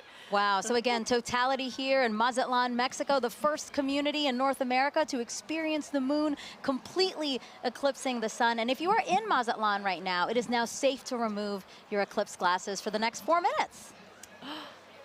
And you mentioned some of those pink filaments that we're seeing, right? Can you talk us a little bit through that, Kelly? Yeah, so those pink filaments, because they're helium rich, that's why they're appearing pink and they're hanging out there. Those could be the start of space weather. So there are lots of tons of material, billions of tons of material that could possibly be one of those explosions for space weather, the reasons why we really study the sun and try to understand how to live with the sun. Well, can you explain why space weather is important to us here on Earth? Definitely. So it's not just satellites that are interested in space weather. It's also our power grids because of those energetic particles coming from those big explosions that can happen in the sun. That could damage our power grids. It could also do things like interfere with GPS signals. And I know we all use our phones to navigate everywhere. So if we didn't have that, that would be a big problem. So we're looking to understand it better so we can all mitigate all those things. Some of the movement we're seeing here is just our telescope operator adjusting because, again, they needed to make some changes for before Totality. Now they're viewing it a different way, and then after Totality, we might see some shakes there as well. But I really just cannot believe how crisp it is. As we said, it's not a marble, but I mean, just the view of it is so crisp with these little, again, those filaments are just amazing that we can see that to such accuracy, you know? Right, definitely. And also the white fuzz. I mean, you're seeing something that's 1,000,000 degrees just hanging out all around the sun. And, 3 billion Earths can fit inside of there. So there's a lot of atmosphere there, all around there, just hanging out, being very warm. And so one of our mysteries is, and one of the B-57s are addressing. There you go, WB-57, our pilot. Yeah. He's flying. So basically, Kelly, he is going to fly and try to chase down the shadow for as long as possible, keep up with it as long as possible. Exactly. The shadow is much faster than the plane. However, they can chase it for a while and get an extra 2 minutes. So on the ground, we can only get 4.5 minutes, and they're going to get 6.5 for that plane. I love that they're waving to us. Oh, there you go. And now we're flipped. Now we're seeing the front. So again, they are in night. I mean, it looks very dark with only some light in the horizon, yeah? Right, yeah, and that's what we'll expect wherever we see Totality. Is the night sky is very dark. You might even see some planets or stars, and then you'll see like twilight all around at 360 degrees. What an amazing vantage point as well. My gosh. I'm very jealous. Kelly, are you jealous? I kind of feel like you're jealous. I'm kind of a little jealous. Yeah, I kind of want to, see if I can make a faster plane so we can, follow it the whole way. Plus, they're up above the clouds, so they don't have to worry about the clouds. Exactly. Well, I do want to say a big thank you to the WB-57 pilots and the whole team supporting them for that great view. That was awesome. Kelly, you have a wealth of knowledge when it comes to the sun. And for those watching, if you're interested in learning more with her, check out her and other experts featured in the Sun series of NASA's Curious Universe podcast. And that QR code will pop up on the screen, and that'll take you straight to the episodes. Again, look at that double box we got there. We're showing you amazing views during this broadcast. A big thank you, actually, to the Solar System Exploration Research Virtual Institute, or SERVI, for providing the telescope views from Mazatlan. Yeah, the SERVI team down there, the SERVI team is based out of Ames, but it is a collection of teams across the country and across the world that are sort of studying the intersection of science and exploration, helping us get ready for our next trip with humans to the moon. Yeah, that's amazing. Okay, Totality is actually about to end in Mazatlan. Let's keep watching our screen right now for, again, what are we watching for, Kelly? We're watching for the diamond ring effect. So that's when the first bright light, we're starting to see it on the side there. So you're going to put your glasses on right now to protect those beautiful eyes because now we're going back to the partial phase. Whoa, that's amazing. Wow. Yep. Kelly, that's a filter, by the way, everyone. That's why we're seeing that. But when you said put on your glasses, I'm so trained now to do it that I almost did it here in Cleveland. No, we're fine in Cleveland. We're still in Mazatlan. Again, what we're seeing is because we needed to adjust the filter now that, again, it's basically like putting on our glasses. The way that you said people on the ground need to put on our glasses, our telescope operators need to protect their own eyes as well as their equipment. Exactly. Well, thank you so much, Kelly. I really appreciate your time here with us. It was so fun to learn about the science and actually see the first eclipse come for North America here. So thank you so much. Thank you. All right, as you can see, there's a lot to learn about our sun and eclipses. So to explain it all in a really fun way for kids, NASA developed a clever game called Snap It. We have another QR code coming on your screen right now. Just scan that code, or if you're watching us on your phone, all you have to do is screen grab it, press on it later, and you can check out that game. Also the website, if that's easier for you, go.nasa.gov/snapit. Okay, so NASA can predict the total solar eclipse's path to a high degree of accuracy because of a spacecraft that launched nearly 15 years ago. This same spacecraft is now helping our Artemis 2 astronauts who'll be orbiting the moon next year.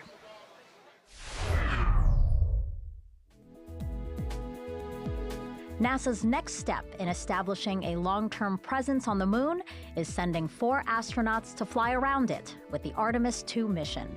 Part of the crew's training has been to study images from NASA's Lunar Reconnaissance Orbiter, or LRO.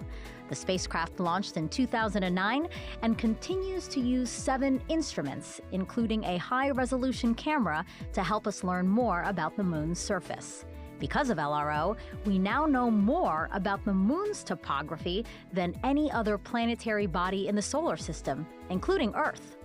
The Artemis 2 crew used LRO data and photographs to learn how to identify lunar landmarks they'll see from orbit and to seek out sites of scientific interest, like possible landing spots for future explorers. While helpful for planning Artemis missions, people back here on Earth also use LRO to predict the shape of the moon's shadow, or umbra, during total solar eclipses. The moon's shadow will change throughout the eclipse, depending on the lunar terrain and the elevations of observers on Earth.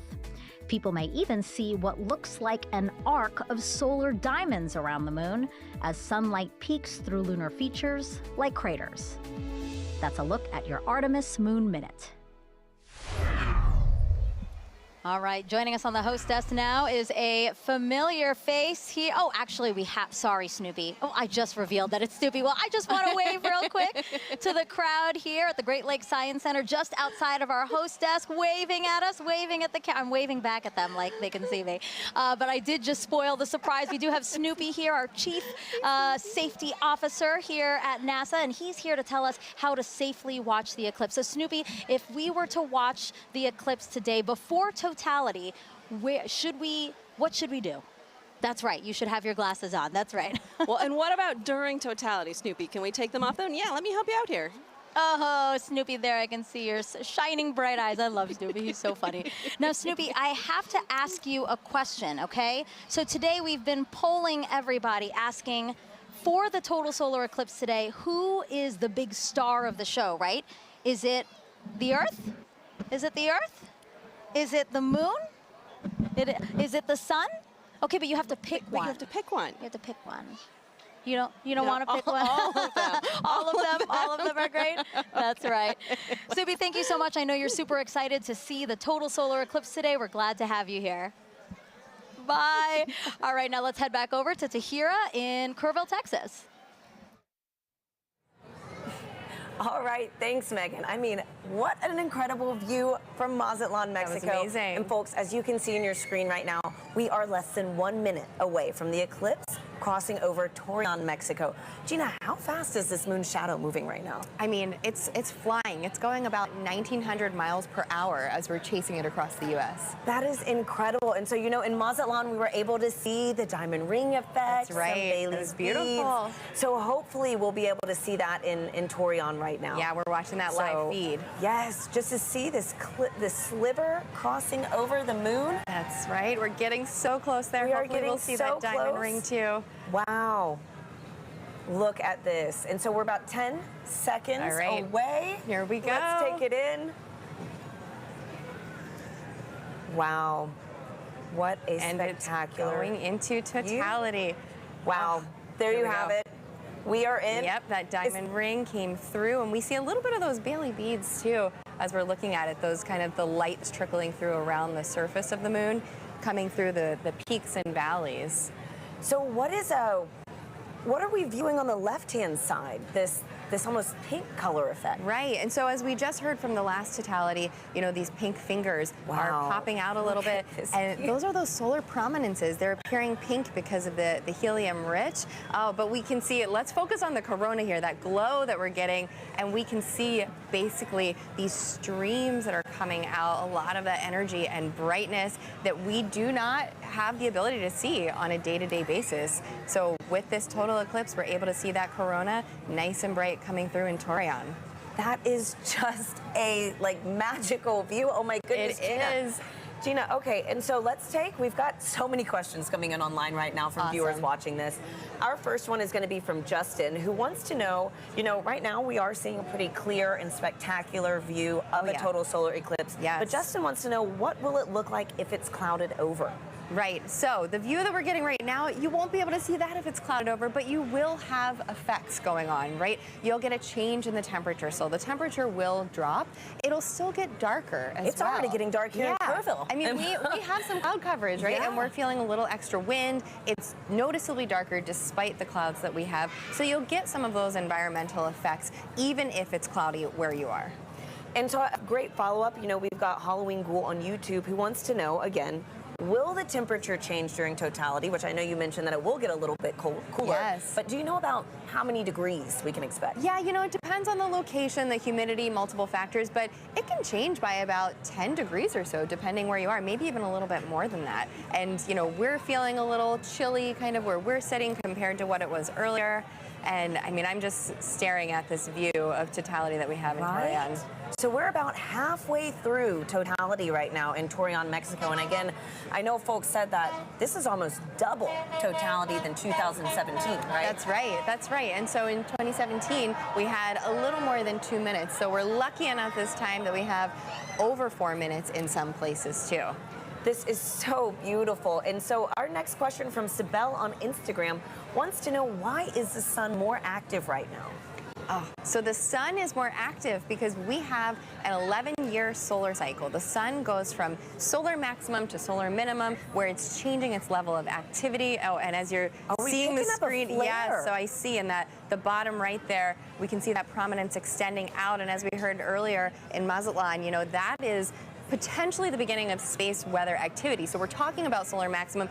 If there's a time to see any of that space weather activity during the total solar eclipse, this is the time to do it. So let's watch that as we go through totality in our other locations too, and maybe we'll be lucky to see some of these features change for us. That is so beautiful. It is. And so Gina, too, how we're in a higher cycle. Solar cycle right now. How many years, is that fluctuation? Right. The solar cycle goes on for 11 years when it peaks in activity, and that's where we are, where the latest predictions are that we will reach that maximum sometime this year, and then it'll decrease in activity going back down to solar minimum. And so, Gina, I've got time for one more quick question from Christopher on X, who wants to know which other planets have the best eclipses. Oh, okay. Well, that's right. So eclipses don't only happen on Earth. Let's talk about Mars, for the fact that Mars does have eclipses when the moon crosses in front of Mars. Mars has 2 moons, and the rovers on the surface have captured images of those. But no other planet has a view quite like this, right? Nope, that is special for us. Just the distance and the size of the moon makes it such that it will completely block the sun as it's doing today. Wow. And you can see there's that diamond ring effect as we are coming out of totality in Torreon. What an incredible Wow, it's a bright one too. Look at that. That is a bright one. So is this what, a Bailey's bead, or? So that's going to be that diamond ring, just how bright it is. Bailey beads are a little bit smaller as they kind of bubble over the surface, but folks who are in that location should have those safety viewing glasses back on so that they can now view the partial eclipse that they are experiencing. Well, that is fantastic. And the next time we see this eclipse, it's going to be right here in Kerrville, Texas. So folks, the countdown is on. We've got about 10 minutes until we see this with our own eyes. You can hear people too. Yes, big moment right here in Kerrville. For now, let's check back in with Lauren at the Indianapolis Motor Speedway. Thanks to Hira. We are getting close to eclipse ourselves, but for now, we have a very special guest, NASA's very own Pam Melroy, Deputy Administrator and former astronaut. Pam, it's good to see you. Oh, it's great to be here. I'm so excited. It's very exciting. So what's it like being in Indianapolis for an exciting event like this? Well, it's a beautiful day here. And I love the fact that we're here with thousands of people in the Indianapolis Motor Speedway, but we're joining with millions of people around America looking up together to the sky. Absolutely. And tell me, is this your first eclipse? It's not my first eclipse, but it will be my first totality. Oh. I've seen several partial eclipses, but there's something mystical and mysterious and in some ways unifying about a total eclipse, and we're all going to feel it together. Absolutely. We could not have lucked out more on this weather today. So as a former astronaut, we know that sun science and space weather are very important to keeping our astronauts safe. What is space weather, and why do we care about it? What is NASA doing to study it? Yeah, that's right. It's actually very important. It is of concern for astronauts who are in space because they experience the radiation of the sun that comes from solar flares and solar weather. But the reality is it's also affecting life here on Earth. It impacts the upper reaches of our atmosphere called the ionosphere, which is an electrified part of our atmosphere that is a conduit for communications. It's critically important. It can even affect power grids. And of course, if you ever have seen the Northern Lights, you've seen the effect of solar weather. But really the focus for today is where that solar weather starts, and that's in the corona, the sun's atmosphere. It's very unusual, and we don't exactly know what's happening because the sun's atmosphere is millions of degrees hotter than the surface of the sun. So we are hoping to learn today more about how that happens and why that happens so that we can better predict those solar flares and those things that impact us here on Earth. Yeah, that's all extremely important and something that we're learning a lot today too. Pam, thank you very much for joining us today. Thank you. As we've learned, solar eclipses are very important to learn for many, many reasons. We have radio telescope operators who are studying the eclipse today for this very reason. Let's take a look at that work. When the moon blocks the sun during a solar eclipse, there is a noticeable impact on Earth's upper atmosphere, known as the ionosphere. These changes can affect radio communications, including amateur radio, also known as ham radio. Ham radio is a way you can talk to people all around the world. You set up a radio and antenna. You talk into the radio sends a signal up to the antenna sends the signal up to the sky. It bounces off of the electrified layer of the sky back down to Earth, where you can talk to the person on the other side. During the 2024 total solar eclipse, the Ham-Sci Citizen Science Project is inviting ham radio operators to transmit radio signals. The goal is to have people make as many radio contacts as they can with operators in different locations during the celestial event. By recording how strong their radio signals are and how far they go, ham radio operators and scientists can learn about how the ionosphere changes during solar eclipses. Sometimes you can talk around the world, and sometimes you can't. And that's all based on what the ionosphere is doing, what the sun is doing. When it works and you are able to talk to these faraway places, I find that really magical. To learn how you can participate, follow Do NASA Science on X and Facebook.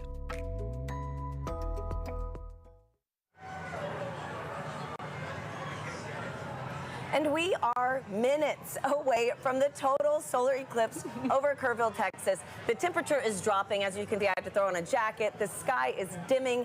We're on the edge of our seats, and we are joined now with astronaut and commander of the Artemis II mission to the moon, Reed Wiseman. Reed, it's an honor to have you here. Thank you. The crowd noise, like the fact that the sun is behind the clouds most of the time and peeking out, it's so wonderful. I know. True. Thanks for being here, Reed. As you can hear, like, we are ready. We are right there. So exciting. So tell us, Reed, obviously everybody is excited, but have you seen a total solar eclipse before? Never a total, so I will share this darkness with you and this whole crowd the first time. Oh my wow. gosh. This is incredible. That's so, great. too, you know, what considerations do you and your fellow Artemis astronauts need to think about when related to the sun when traveling back to the moon? Well, it's great to see Pam Melroy on your last clip, a dear friend of mine, so it was nice to see Pam's face over there. But when we're heading out to the sun, it's really radiation is our big thing that as we're heading out to the moon. Yeah. It's really the Not the solar sun. radiation that we're most thinking about there as the danger from the sun, and the Apollo astronauts dealt with it, and we've dealt with it for a long time on the International Space Station, and we have a lot of data from the moon, from our NASA probes that have gone out there and collected, so we think we know what we'll encounter. Great, okay. And tell me, Reed, how does it feel to be the commander of NASA's first crewed mission going back to the moon since Apollo?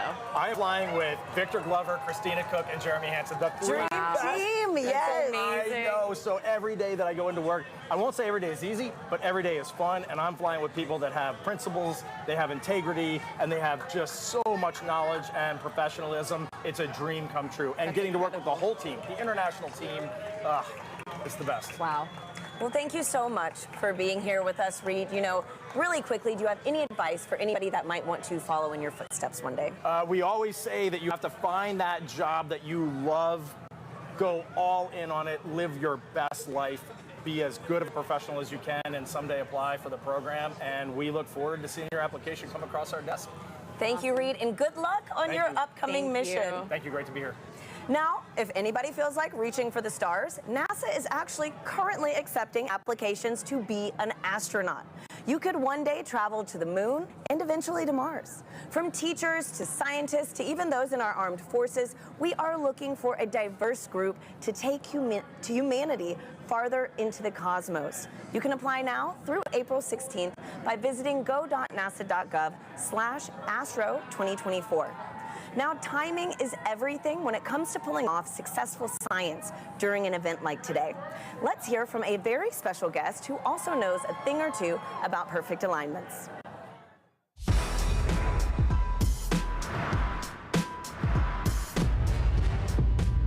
Hi, I'm Paul DeYoung, shortstop for the Chicago White Sox. What does it take to do my job? You gotta know your physics. I specialize in predicting the path of fast-moving objects at a split-second pace. At my position, it's key to know exactly where and when two paths will cross. Just like NASA needs to know when the Earth, Moon, and Sun will align to predict a solar eclipse. Working it all out on the whiteboard is one thing. They're ready, folks. Solar eclipse delay at Volcano Stadium. But seeing it in action is a whole other ballgame. And on April 8th, you can see just what I mean as a total solar eclipse crosses the United States.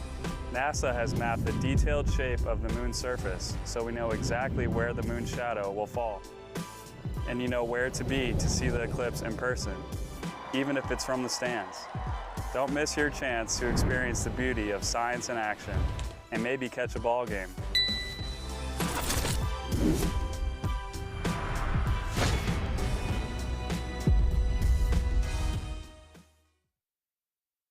You actually can't see it.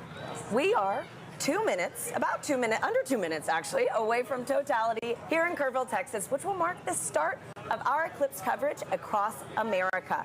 Now, folks, we have a little bit of cloud coverage right now in Kerrville, so we are showing the Dallas feed. But again, we're holding out hope. We are. Gina and I are thrilled to be here with Dr. Nicola Fox, who is the Associate Administrator of NASA's Science Mission Directorate.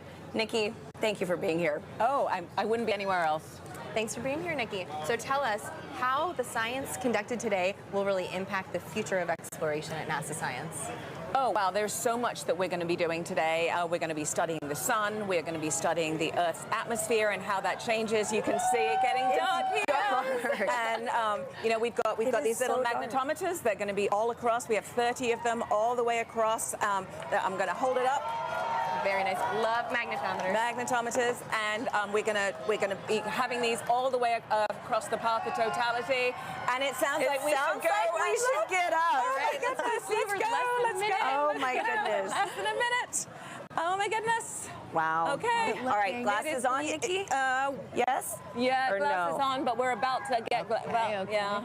There's some cloud Yeah, there's coverage. some cloud coverage. It's trying to peek out. It is trying. It is trying. It is trying. Windy, it is getting for dark sure. here. The wind's picked up. You could actually see the birds started flying in a very weird pattern a minute ago. Good point. Come on, clouds. Everyone's wow. screaming. Yes. You know, I might have to switch to Team Sun. Come on. Oh my goodness. We're there. We're nearly there. Okay. Here we go. Wow, the crowd is counting down. Wow. Yes.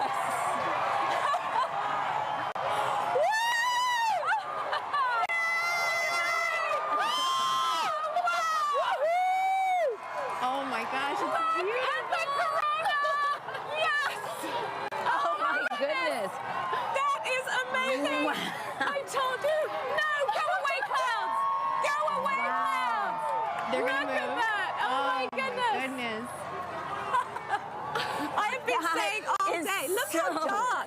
Look how dark it is around here.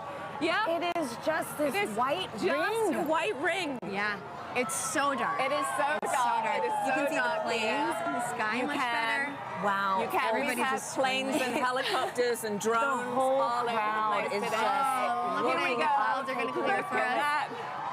Yes. Yes. Woo! Woo! Oh my Look at that. Just It's look amazing. at that. That is And we have incredible. about, what, 4 minutes Oh, yeah. to 4 just minutes bask. and 25 seconds. To be a Yes. I mean, this really, Yes. again, reminds you that we are on this one planet, you know, Yes. in this larger system. And you have to be on this planet to see what we're seeing. You do. right now. That's why we are Team Sun, Earth, and Moon. Because you need the moon for an eclipse. You need the sun for an eclipse. And we're Right. standing on the Earth to see it. Oh man. So, all of NASA Amazing. science represented by a total solar eclipse. And something that, what, over 30 million of us today, at least in the path of totality. At least, yes. Able to witness yeah. this. 31 about people you, living in the path of totality. So Doesn't imagine count how who many people travels. actually traveled here. Yes. Absolutely. Yes. This Wow. is getting me extra excited about all the science that All the science that we're doing. right? Yes. Yes. All right, those clouds are playing tricks Those on us clouds now. are being pretty mean. Yes. It was nice to get a taste, though. It's Wow. true. It is Yes. so dark. It is. We've got everybody It is looking so up. dark. I'm so happy that, you know, Yes. for So folks that good. travel, Yes. able to see this take place. That's right. And so- it's been such a great atmosphere here all day. Every Yes. time the sun comes out, everybody Everyone's cheers. cheering, Yeah. counting down. It has been incredible. And so, wow. That's true. Oh, Nikki, what's your favorite part about these, about an eclipse? Is this your first? No, this is my second one. 2017. I was in Nebraska and I saw it there. But I think there's just you can study the sun, you can study the corona, but suddenly you see it with your own eyes, and it's that feeling of just wow, that is our star. Like that isn't just the sun anymore. That's a star, and you see it looking like a star. And you know, as we study. You know, as we look for exoplanets in other galaxies that might be able to support life, you know, we need to understand our relationship here on this planet with that star. And That's so right. it's so important. And I think when you see it, you're just like, wow, it actually is a star. Yeah. You know, it's not just a bright point of light in the sky. You can see the structure. You can see just how exciting the sun is and actually how dynamic it is. Yeah. And you know, it's not often in heliophysics that we can actually see the science that we're doing with our own eyes. That is right. So it's That a is rare right. experience. Or even share in it, you know? Yeah. Millions of Have us so today. many people partake. Yep. That's right. It's pretty windy too here. It is windy. And so I know earlier in the show we've mentioned that total solar eclipses really might only pass through a certain location, say every 375 years. Mm-hmm. Yeah. Can you explain how come we don't see eclipses like this every day? month? Yeah. Every month. Because the moon's orbit is actually tilted, and so most of the time when it passes in front, it doesn't block out the light for us. At this particular time, it is right on the plane between the Earth and the Sun. It is actually at its closest point to the Earth, and so in the plane of the sky, the moon is exactly the same size as the sun, and that is very unique. That is so special, too. Yes. I mean, like, what are the odds? It's the 400s, right? It's Yes. The distance between the Earth and the Moon is 400 times closer than the Earth and the Sun, and the size is 400 times smaller as well. So it just blocks it perfectly. It does, and right now the clouds are blocking it perfectly. Hey, but we got a taste of it, which We was did. very nice, and we are We chasing did. this eclipse across North America We today. are. So excited Yeah, to we see it are. from these I other think locations it wants to come too. out again. I don't know. These clouds are thinning. Yeah, the clouds. You can hear the crowds cheering. The crowd's getting excited. We're hopeful. Yeah. Channeling all that good energy. Yeah. This crowd has been great all day. Oh, yes. All day. It's crazy to believe, too, that it was so dark and it's only like midday. Oh, yes. Yeah. Yes. Yeah. Wow, and we're starting to get some of this. Starting to get the light back. Yeah, starting to get the light back. Yep. So unfortunately, we did not see the diamond ring at the end of the eclipse because of the clouds, which is always a crowd pleaser. But we did see it actually saw it in the right beginning. before Totality. There was suddenly this beautiful, bright one light, and then it all went dark. So we did actually see quite a few great features on the sun, and somebody actually was saying they could see a sunspot. Obviously through their glasses, but they could see a sunspot. So yeah. Can you clarify what the sunspots are for our viewers? Yes, absolutely. So if you were looking through your glasses, you might have seen a couple of dark spots on the sun.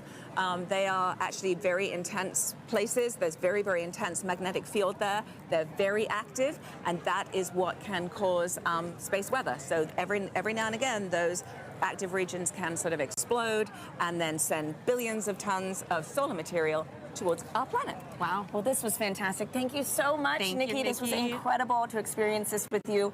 Let's follow this eclipse right up that path. Next up is Dallas. We have Joy and Michael standing by for their big moment in the sun. Yeah, you can feel the temperature change. The wind has completely quieted down.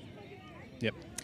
So the energy here is amazing. So with me right now is Dr. Michael Kirk. He's one of our eclipse experts.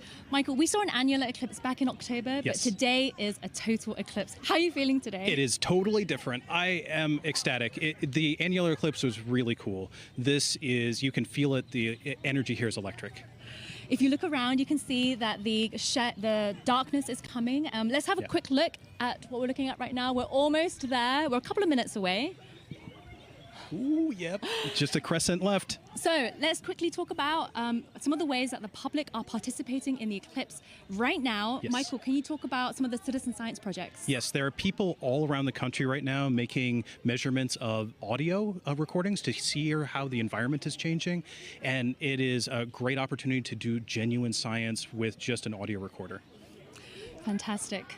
So we are almost like, let's see, a few minutes away. So minute just a 30 minute. out, I think, Okay. actually. So let's have a look at the eclipse. Michael, what should we expect to see moments before totality? Okay, so as we approach totality, you're going to see that crescent sun slowly drift away, and then you're going to see the Bailey's beads, where there are these bright points of light that are last bits of sunlight cascading through the moon valleys, and then right before totality, you'll see a diamond ring, that last single point of light, and then we'll be in totality. We just have a thumbnail of sun left. We are closing in on totality here. Wow, we see a slither of the sun left. Remember, you can only take your safety glasses off when the moon has completely covered the sun. And in Dallas, Texas, we are seconds away. Oh my goodness, I can feel my heart racing. You can hear the crowd getting excited. The birds are chirping and they seem like they're going into their nighttime routines. Wow. So we are Oh. a few seconds away. You can hear Here's the the- crowds cheering. Here we go. Oh my goodness. This is absolutely ecstatic. The Oh, darkness is coming over Dallas. here we are. Just a few seconds 10 left. seconds. Woo! Oh, I'm so excited. Okay, we are 5 seconds away from totality. One little bit. It's totally dark here. Deep twilight around here. Wow. You can hear the Here's the crowds. last bit of lights, and we're in totality. Oh my God. That is absolutely breathtaking. Oh my God, Michael. How are you feeling right now? I am just awestruck. I mean, there's a few high clouds, but the beauty of the corona is clearly visible. You can see that spiky structure just poking out. It is heart-stoppingly beautiful. Oh my goodness, I have tears in my eyes. I was not expecting this. This is one of those experiences that you just never forget. I feel so special to be right here, right now, experiencing it, and knowing that people literally across the nation are doing the same thing it's truly amazing. Wow, let's take a moment to take it all in. This is absolutely breathtaking. Wow.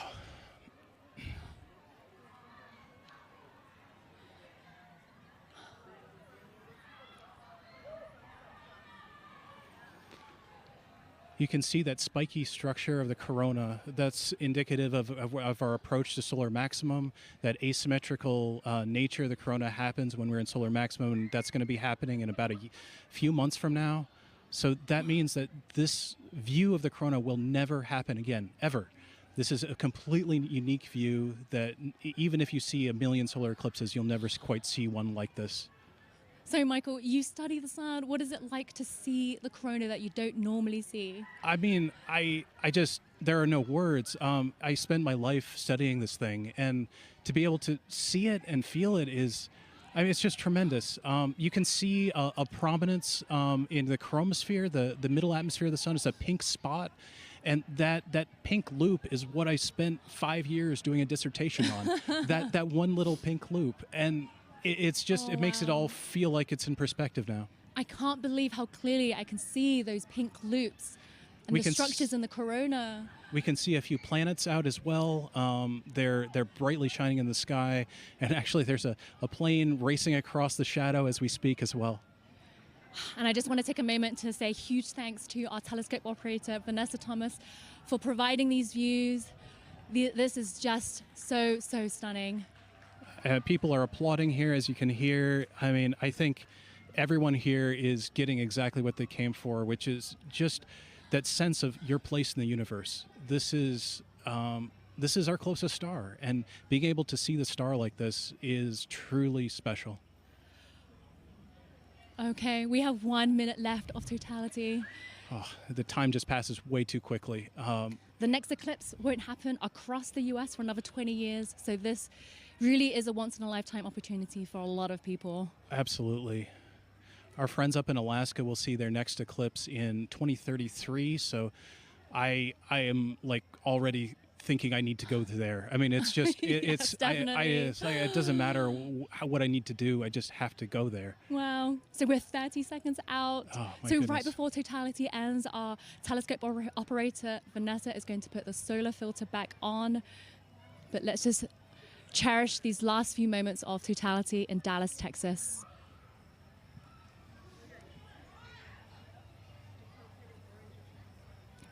Michael, what will happen right before totality ends? So as totality's ending, we'll go through the process in reverse. You'll see maybe a diamond ring, a few Bailey's beads as the sun creeps out of totality. And then we're going to go back into a crescent sun again. Okay, and there's a diamond ring again. So it's time to put your glasses back on. Sunglasses back, eclipse glasses back on. And it's coming back wow. again. Wow, the slither of the sun. And you can see shadow bands on the ground right now. It looks like it's almost raining, or you can see those shadow bands racing across the ground as we come back out of totality. Wow. Whew. Oh my goodness, Michael, that was amazing. I was not expecting to feel so emotional. I still have tears in my eyes. It just grabs you. I mean, it is unlike anything else. It's as amazing as seeing anything in the natural universe.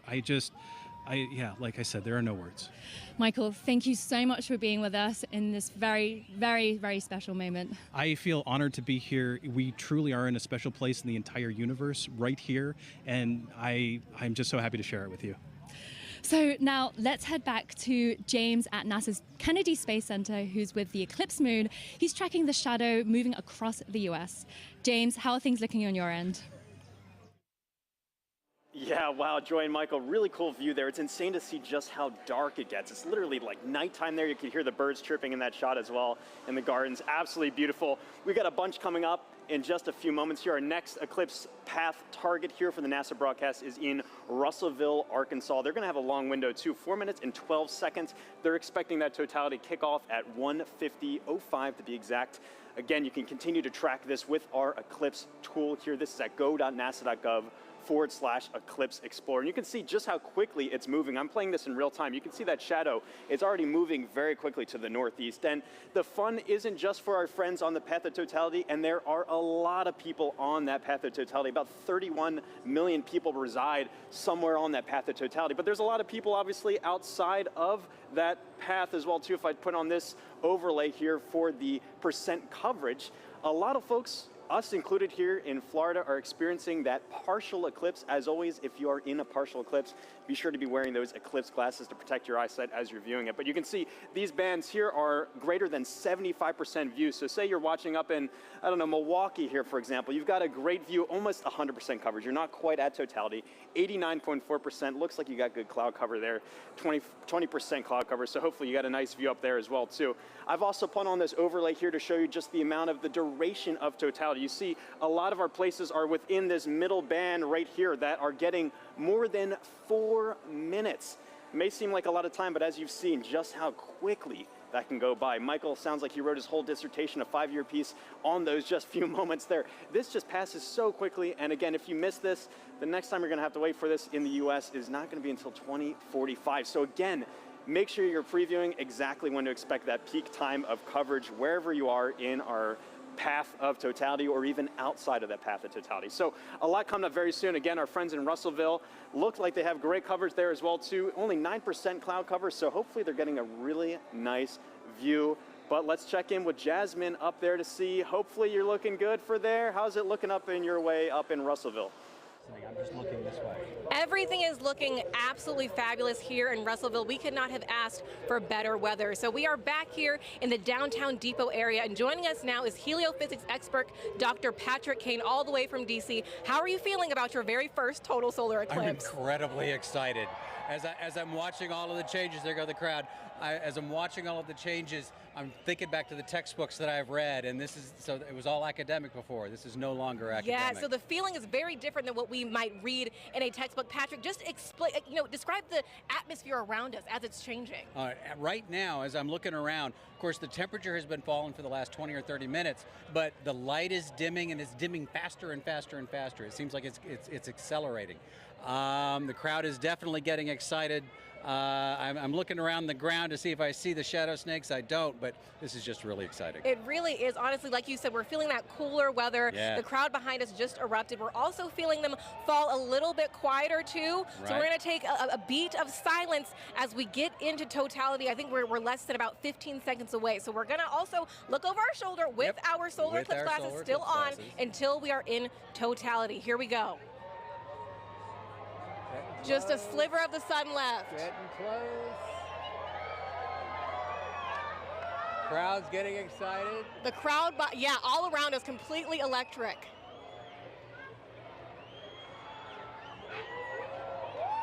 Going.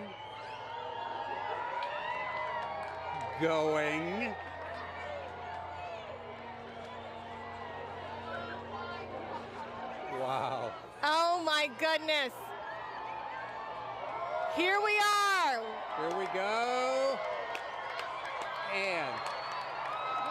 And the crowd goes wild. God. Oh my God. Wow. We got some Bailey's beads. Oh. Absolutely stunning. That is spectacular. We see Venus over to the side there. And Patrick, it came and went so quickly, but we did see a diamond ring at the very beginning there. Can you describe to us what is that? Sure, that diamond ring effect is due to the moon not being perfectly smooth. It's got mountains, it's got valleys. So just like here on Earth when we see a sunrise or a sunset through a valley, we just watched a sunset through a valley on the moon. Absolutely stunning. Oh my. So you said we could see one planet. I see it right there in the sky. Can we see any others as we're looking up? Yeah, we've got Venus on the over to one side. We've got Jupiter up here to the left of the sun.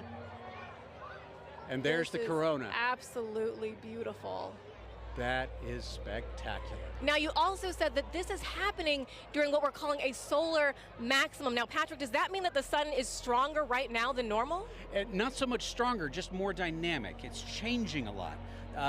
During solar maximum, the magnetic field on the sun is more chaotic, it's more disorganized. So you see more random directions for the jets of gas leaving the sun. Right. That is spectacular. We could see a stream. All right, we are reaching Wow. that halfway mark already, 2 minutes into totality. There's even just a hint of a diamond ring down at the bottom. I can see it. Yeah, the we're looking lower at a limb. diamond See that? ring from Arkansas, the Diamond State. Now, Patrick, of course, as we've been talking about it, this is part of what we are calling the Heliophysics Big Year. You are a heliophysics extraordinaire all the way from Washington, D.C. So what does that mean? Okay, so the Heliophysics Big Year started out in October of last year with the annular eclipse. And of course, we take a pause here in the middle to watch this particular eclipse, but then it will end on December 24th of 2024 when Parker Solar Probe passes as close as it's ever going to get to the surface of the sun within 9 solar radii. Oh, wow, and I'm sure that means a lot to you because you worked on Parker Solar Probe about 20 years ago during its inception, so tell us a little bit more about that. I worked on a concept study for Parker Solar Probe back when I was a graduate student in around 2002 or so. And back then, the idea was for it to actually dive into the sun rather than orbit the sun. So it was going to be a sun dive. Wow, that is fabulous. This must be a very full circle moment for you, right, Patrick? This is brilliant. This is absolutely brilliant. And that diamond ring has been Wait a minute. That's pink. What we are actually seeing is down into the chromosphere now of the sun. We're seeing a little bit deeper than the corona. I believe it's because of the pinkish color. We're looking down into the chromosphere, which is the next layer of the atmosphere of the sun down. Oh, wow. Wow. Oh my God. This is like nothing we have ever seen here in Arkansas and like nothing we will see for the next 2 decades, right, Patrick? That's right. It's going to be 21 years before we see it again here. 2045. All right, so as we are starting to exit totality, of course, we're going to be very careful with our eyes if needed. We're going to put those solar glasses back on, of course. And the crowd just erupting, falling quiet again as they watch this magnificent moment take place. I am actually seeing bats flitting through the air. Oh, wow. Well, we will be very careful then. Well, yeah. And why is that, Patrick? Again, those nocturnal animals are coming out, right? As far as they're concerned, it's nighttime. It's time to feed. So they're coming out to feed on all the mosquitoes we've been swatting. Okay, got it. We'll be very careful for all those nocturnal critters around us right now. All right. We are getting closer. Get ready to put those All glasses right, back all right. on. We're putting those glasses back on. The crowd is, my wow, God. a second diamond ring seen from right here in Beautiful. Arkansas, the Diamond State. Absolutely stunning. Outstanding. Beautiful. Patrick, we're going to turn around now and just one question I really do have to ask you before we let you go is, are you Team Sun, Moon, or Earth? I am Team Sun. Team Sun all day long. Fantastic. I figured from a heliophysics expert like you. We want to thank the city of Russellville for hosting us, Arkansas Tech University, and our telescope feed operator, Joe Mattis. Thank you so much. Now, let's get back to James Traley over at Kennedy Space Center. James, back to you. Yeah, thanks so much, Jasmine. What have you guys had there? So you were just right here in Russellville. You can see that shadow has now officially moved off and is on our way to our next target, which is up here in Carbondale. Carbondale is one of those very lucky cities because back in 2017, they were right at that intersection point of the 2017 eclipse across America. They're there again this year, but the difference is they're going to have a much longer slot. In 2017, they only had 2 minutes, 40 seconds, and that's not as much as they're going to have this year, which is 4 minutes and 10 seconds in the totally eclipsed sun. A really great viewing window for them to really take in this big moment. Very exciting to be able to track that for them as well. And also some details about this tool here as well. If I click onto their eclipse time here of 1:59:15 local time, you notice this little icon comes up here. This is actually simulated based off real data from the Parker Solar Probe of what we expect the corona around the sun to look like. And as you just heard, the sun's a lot more active this time around. It's kind of like a wild hairball, if you will. Lots of different streamers and things streaking off the sun. So you've been seeing already in our coverage some really cool activity around that sun's corona. If you're really lucky and the timing is just right, you might get a coronal mass ejection streaking off the sun. Hoping that someone on our path gets to see that today. If you do, be sure to send us the photos. We love to see that as well. One other cool feature about this tool too is you can see the actual path that the moon is going to be taking across the sun. And all of this plays in real time if you time it up well. And so you can actually see, if I go to our live moment here, this is actually playing as what we're expecting in real time, the movement of the moon across the sun. Carbondale just had a little crescent there, and you can see that shadow is really closing in on them very quickly. Let me turn off that 2017 path and zoom in a bit here. You see there, nearing totality in just a few moments, and their weather is looking great. We've been checking in with them all morning and afternoon. 27% cloud cover. That time of totality is coming up at 1:59:15.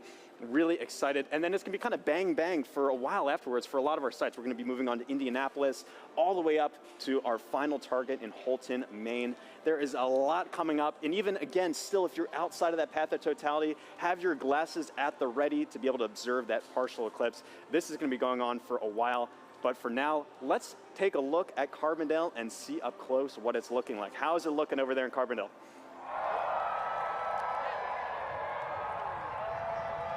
Couple more minutes.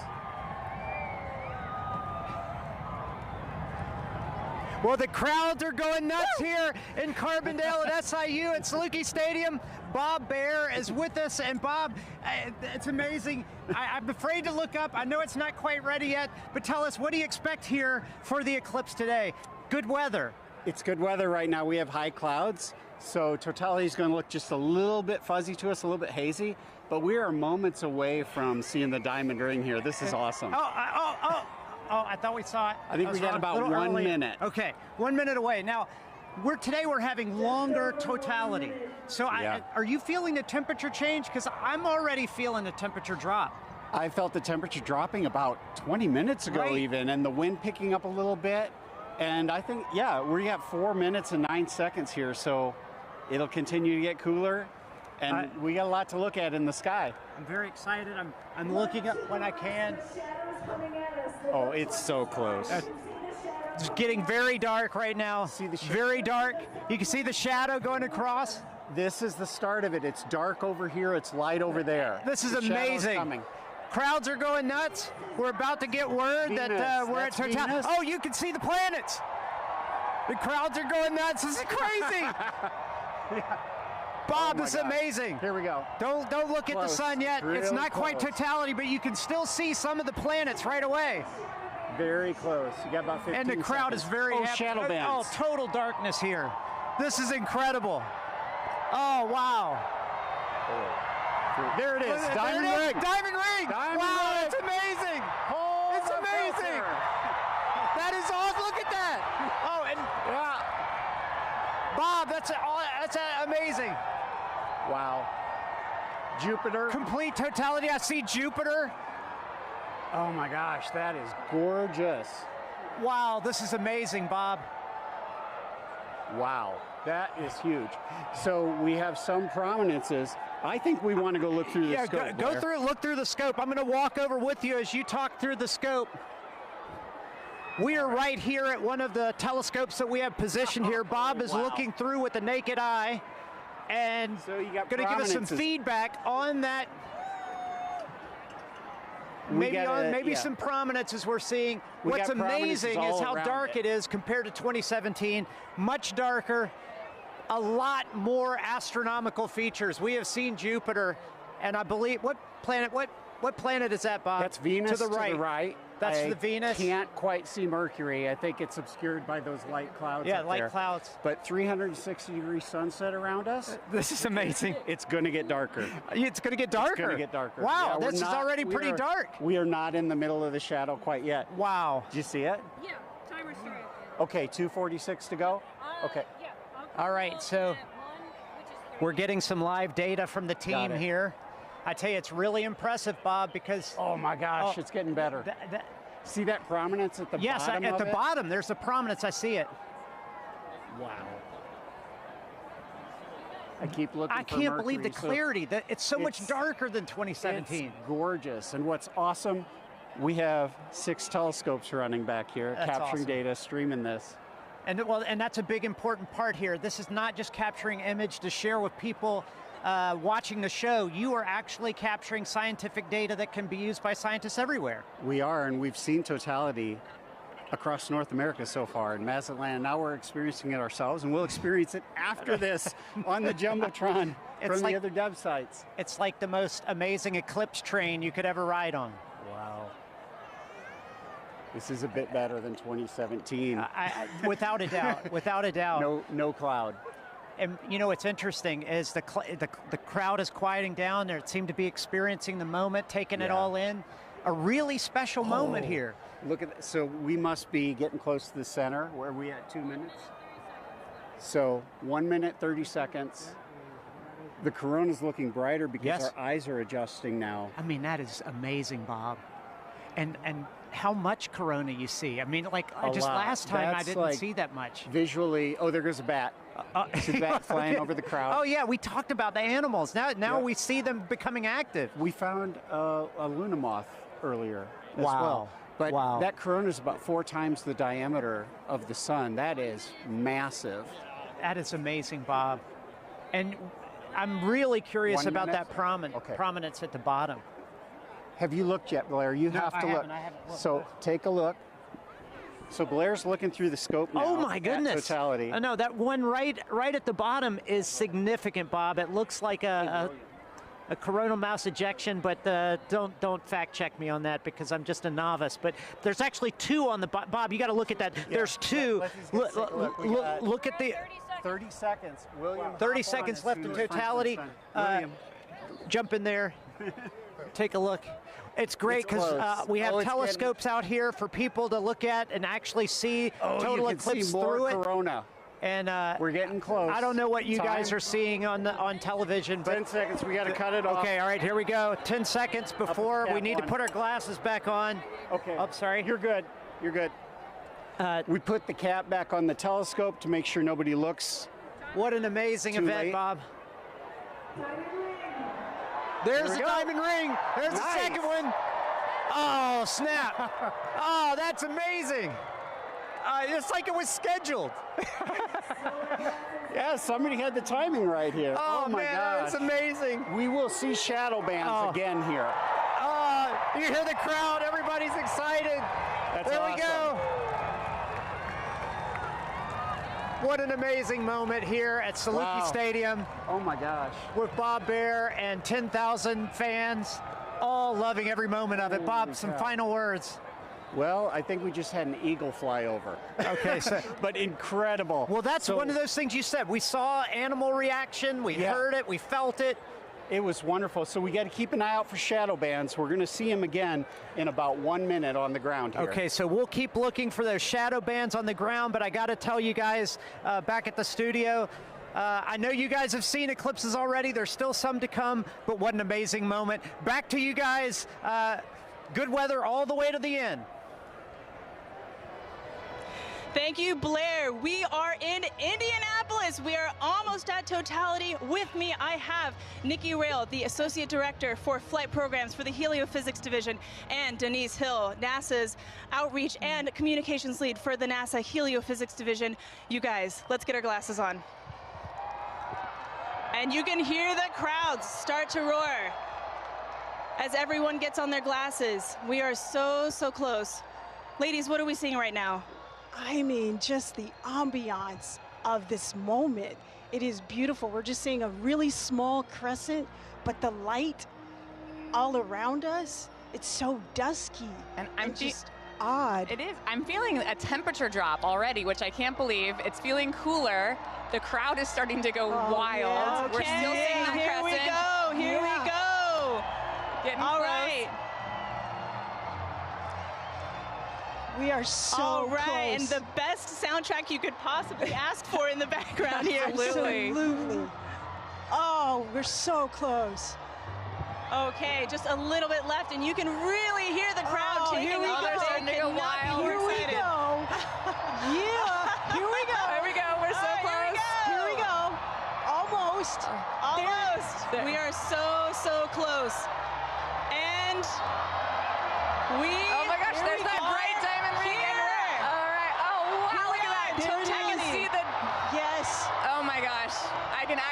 visualize the corona. I've always wanted to see that. Wow. Look at that. Fantastic. Oh my God, it's gorgeous. Oh my gosh. Absolutely An incredible amazing. sight. And dark.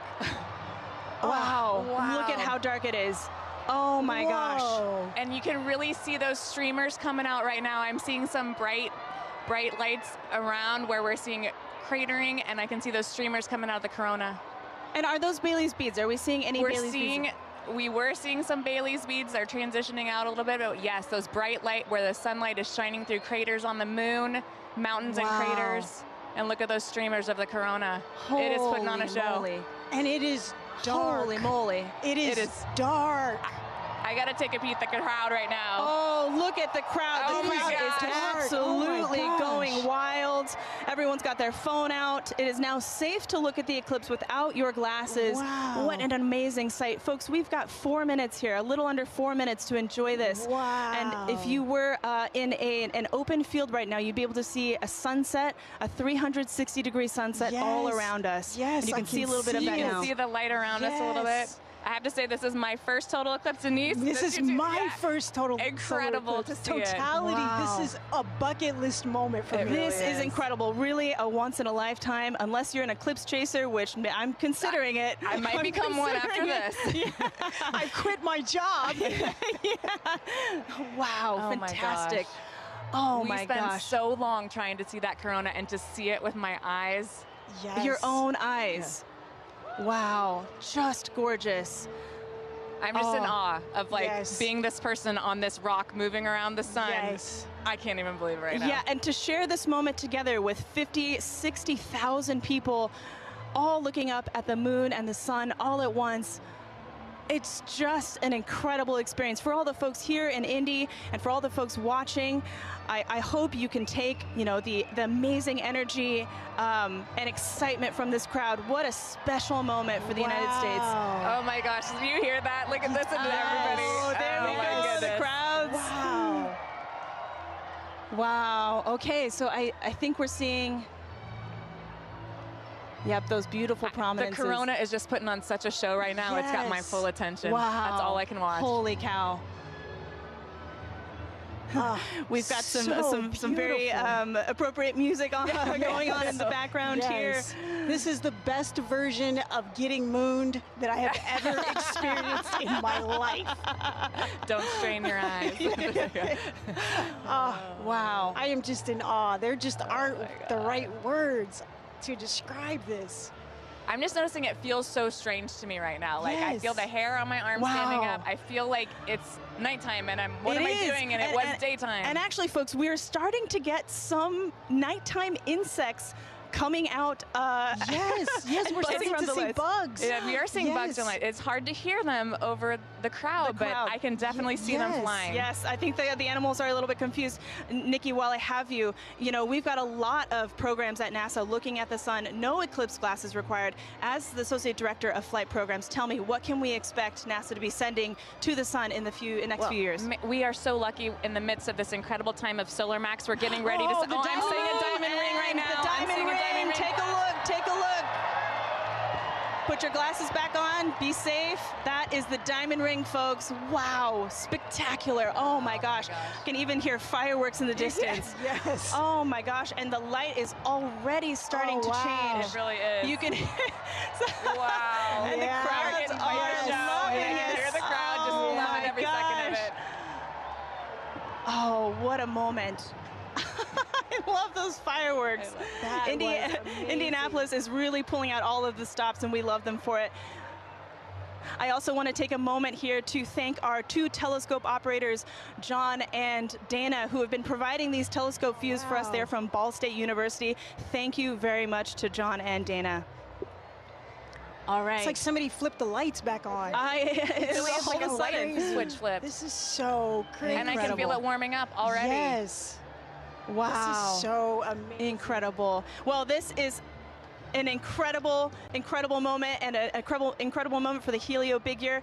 Ladies, thank you so much for joining us. This has been fantastic. Thank you for having me and sharing I'm this. so moment. excited to be Yes. here and to see this incredible sight. Absolutely. Megan and Sarah, back to you. Oh, that was so fun to experience, and I can't wait for us to do it now. Take a look at this drone shot where you can see it definitely got noticeably darker. We feel it here. It's colder. The crowd is cheering now. They're ready for Totality here in Cleveland, Ohio. We are less than 3 minutes away, 2 minutes and 18 seconds away from Totality here in Cleveland, Ohio. The crowd over here to our right really going feel the crazy, excitement. feeling the excitement. I'm ready for this. How are you? Yeah, it's super cool. It's all of a sudden it's really getting dark and you're starting to feel it. Yeah, So cool. It's like they just dimmed it out. Now it's like night. This happened within the last couple of seconds. But let's take a look around, because obviously we're not the only ones enjoying the total solar eclipse today. We have some we have some eclipse viewing events that we've seen around the country. So why don't we take a look at some of those?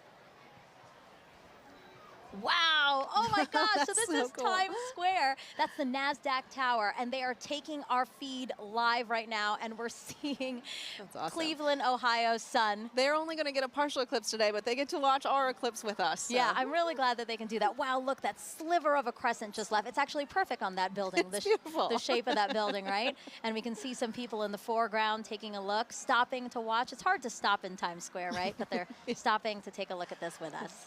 Beautiful.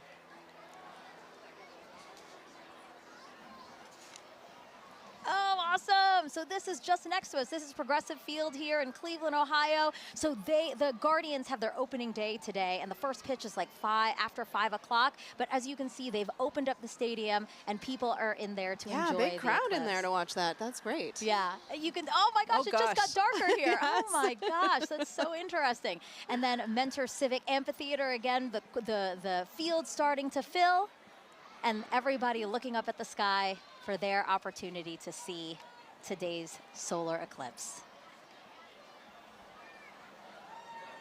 This is us back here in Cleveland. Everybody looking up at the sky. We have 30 seconds until Totality here in Cleveland, Ohio. Oh my God, I have goosebumps everywhere. Everybody's starting to cheer. I might cry, I kind of feel like crying. This is so cool to see. It's getting so dark so fast. Wow, it's like night just descended on us. And look at the crescent slowly disappearing. Crowds cheering here. Cell phones up, cameras up. 5, 4, 3, 2, 1, and Totality. Totality, everyone.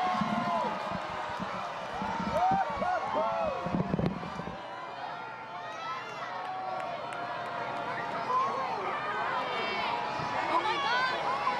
Oh wow. Oh my God. I was so nervous. Wow. I know, I wasn't sure because we had some high clouds, but oh my goodness, you can see that corona extending out. Oh wow.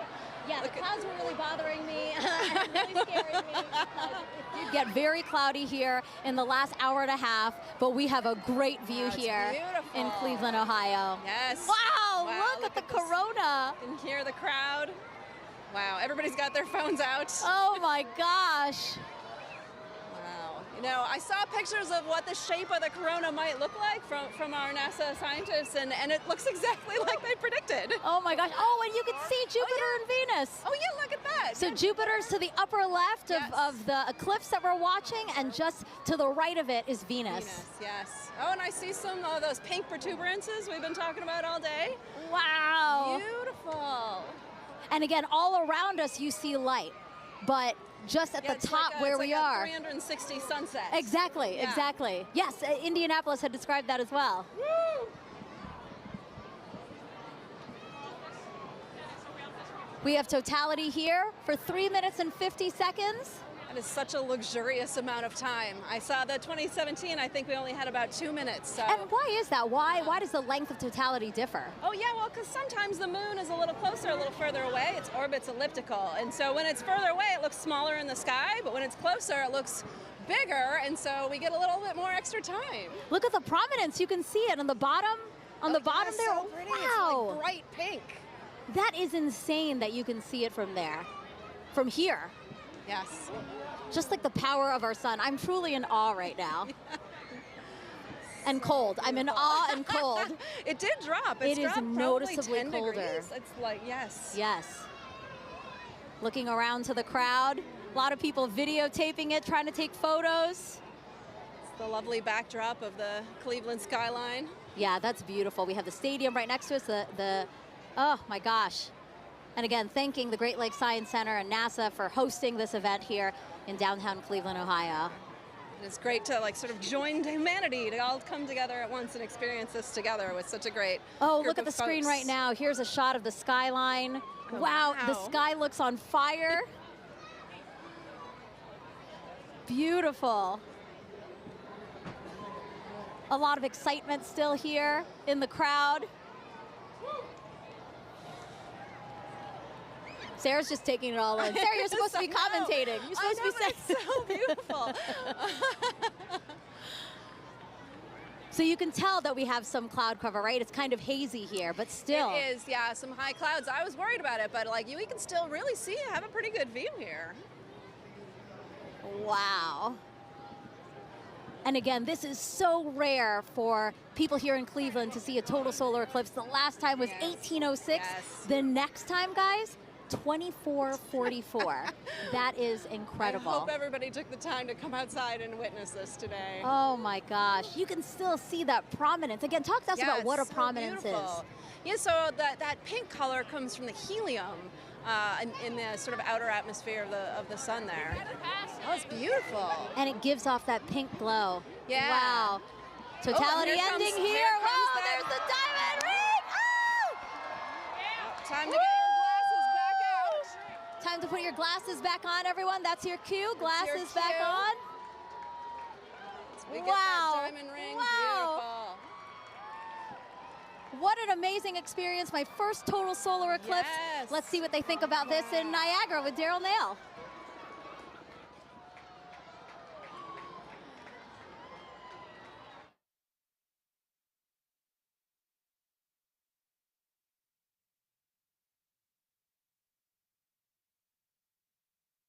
Over the entire area. You can hear the crowd erupting at various moments when the eclipse has been seen, but we are under pretty cloudy conditions, and David Sheeny is with us. He's a program executive with the Heliophysics division. David, this is a challenging situation to be in order to try to see this eclipse. We've seen glimpses. We have seen glimpses, so we're basically spending our time staring at the sky, hoping for a little bit of a glimpse of what would be a totality. So right now, the sky has just completely gone dark. You see all the lights, basically, everybody's cameras and everything else are all making it lighter. And it's gotten significantly colder as well, just over the last several minutes. And it's fascinating to see it go night like this. We've been listening to everybody across the country enjoying totality and seeing it clear. That's not the experience we're having here. In fact, it's so cloudy that our telescope operator, Jessica Bellina, who's working very hard to try to get a lock on it, has not been able to get that telescope feed dialed in because she has to have a view of the sun in order to see it. So we don't have a feed for you from Niagara. What we have is just every once in a while you'll hear part of the crowd, only part of the crowd will cheer because I guess they kind of have an angle through the clouds to see just a little bit. Yeah, and the clouds have really only cleared out enough occasionally to even need eclipse glasses. So for the most part, you have a thick enough layer of clouds that you can see the eclipse without them, and it's just fine. So a lot of us have been able to just take regular pictures with our cameras. Let's take a look and just kind of enjoy the moment.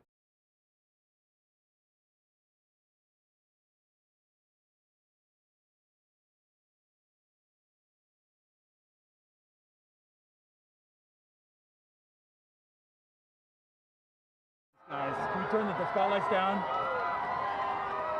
So there, oh look, you got a little bit of eclipse right there with people watching. So we're just catching little glimpses of things as we look up into the sky. So this might not be as exciting as some, but this is what we get. We're just hoping to have a little bit of a glimpse. Well, we've got 3 minutes and 29 seconds for it to happen. We're already a minute or so in. Right. We heard there's going to be skydivers that are going to jump out. Probably hard to see them. Yeah, I don't know that we'll ever get to see the skydivers. You can't see any of Niagara Falls really. It's basically all like as if it was night for us here. You can start to see some of the light come in from the other side. So we're taking now a view of Tupper Lake. New York. That's Oh, look, there he goes. Oh, hey, There he goes. we got a Totality shot. right there. We got a We're shot getting in Niagara. totality right now that we can see. There it We just got a really There nice it clear is. spot right there. So Wow.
of those few fleeting moments to observe this moment. If you're not in that path of totality, or if you missed it, hopefully you didn't miss it because we've been tracking it all day here showing you. If you did miss it, I'm going to zoom way out here and show you what to keep an eye out for in the future. So this is going to be the eclipse path in 2045. We're going to come through parts of Montana into North Dakota in 2044. 2045 is the next big eclipse across America. That's actually going to come, oops, I didn't draw here, there we go. That's going to come all the way from California into parts of Florida there. That is in 2045, so a long time to wait. So really take full advantage of those fleeting moments to be able to observe this moment. I'm going to click on Burlington here, who are also in that path of totality, experiencing that right now too. So just an incredible moment to really see all of this. And Tupper Lake, again, they're still, I think, experiencing that last fleeting moment there. That is just moving off. You can see that is officially now moved off Tupper Lake. Really a fantastic shot. They have that now, that diamond ring effect, that really beautiful shot there. This is, again, such a quick moment, and this doesn't happen very often. It's really a once-in-a-lifetime moment, so take full advantage of this. You can see just how close we are now to Holton, Maine, who are our last stop of the day on our NASA coverage here. This is then going to continue on into parts of Canada and beyond. Holton, Maine, they had some snow the past couple days. It seems to have cleared up quite a bit more for them. Really hoping that that holds out for them. They are expecting a duration of 3 minutes and 20 seconds to be able to observe that totality at 3:32:05 local time. Really excited to see that view. You see that shadow creeping so quickly up to them up there. So let's check in with Angelique, who is up there in Holton, Maine. Hopefully it's beautiful weather for you. How's it looking up there, Angelique? James, it is looking awesome up here. We are just a few minutes away from totality. You can hear people announcing it in the back, and people are getting excited, as am I. And here to share in all of that excitement with us is actually Dr. Eric Smith, the program scientist for the James Webb Space Telescope. Eric, it's so great to have you here. Oh, it's great to be here, Angelique. This is really exciting. Eric, is this your first eclipse? This is the first totality I'm going to see, so I am super psyched, and I am delighted to be here in Maine to experience it. Yes, and so we've actually been kind of watching as it slowly gets closer and closer, right? And what are we? We're starting to feel it getting kind of cooler. We're seeing the shadows change. Yeah, we're seeing the light is definitely different from when the sun sets and the shadows get a little diffuse. Here they're still sharp, but the light is diminishing. Your brain tells it something different is happening. Something is definitely up. So speaking of up, that's where the James Webb Space Telescope is. Sure. And what's interesting about the telescope is that it actually can't look directly at the sun, just like we can't. Yeah. Can you tell me a little bit more about why that is? Sure. We designed Webb to look for very faint things in the distant universe, so it's very sensitive for very faint things. Of course, the sun is very bright, and so we had to make sure that it could never look at the sun. We use solar power to power the spacecraft, but the telescope can't look at the sun. That makes a lot of sense. Now, as it's starting to get a little bit closer to all of the cool phenomenon, the Bailey's beads, the diamond, let's go ahead and put on our glasses. All right. So that we can look up and continue chatting. Wow. Oh, just a little tiny Just a little bit left. That is incredible. Wow. So, Eric, I have a couple more questions for you. Another thing that I was wondering about is how we can use actually eclipses to study exoplanets, which are planets outside of our solar system, using, I think, the transit method. Is that what that's called? Yeah. Right now, during an eclipse, the moon... Sorry, you can hear everybody getting excited. We're getting very close to totality here. The moon is transiting in front of the sun just the way planets that orbit around other stars transit in front of the star. So Webb can look at those exoplanets and use the transit just like we're staring up at the moon transiting the sun. Gotcha. And so a transit is, like you said,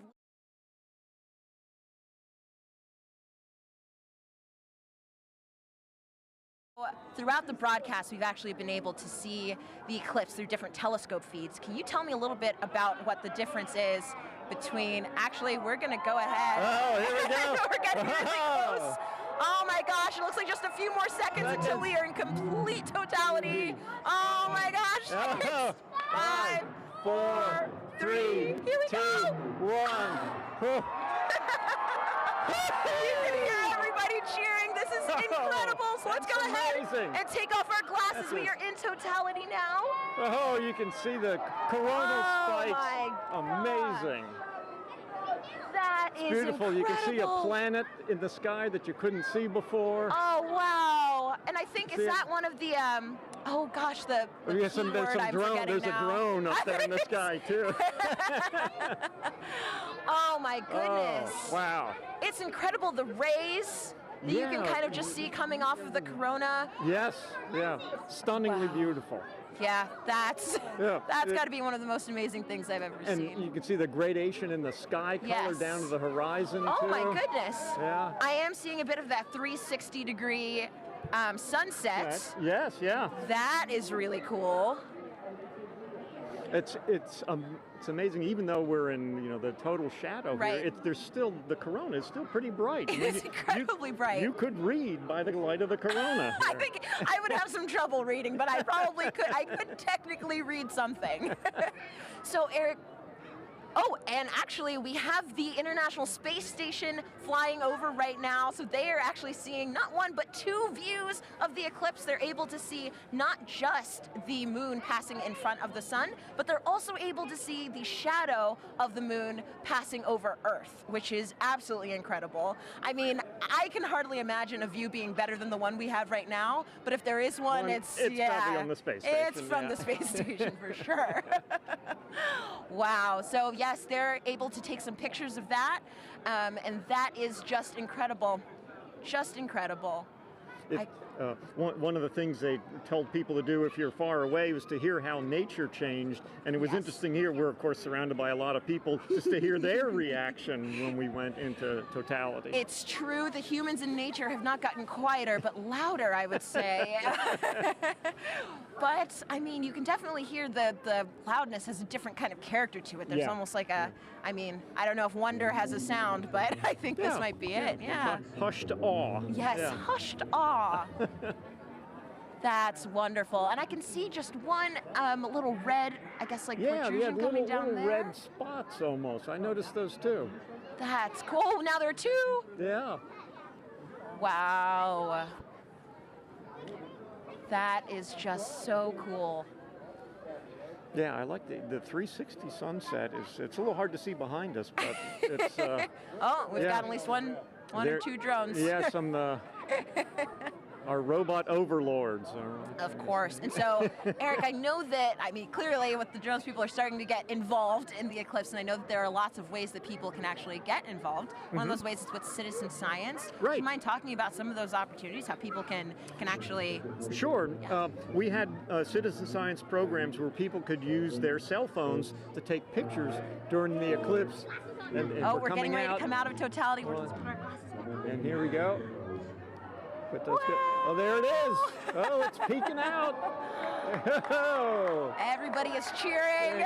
We have just made it to the end of totality. We're starting to see the sun just peeking back out amazing. Again. Now just look at the ground, how much brighter it's gotten. It is all of a already sudden. so much brighter.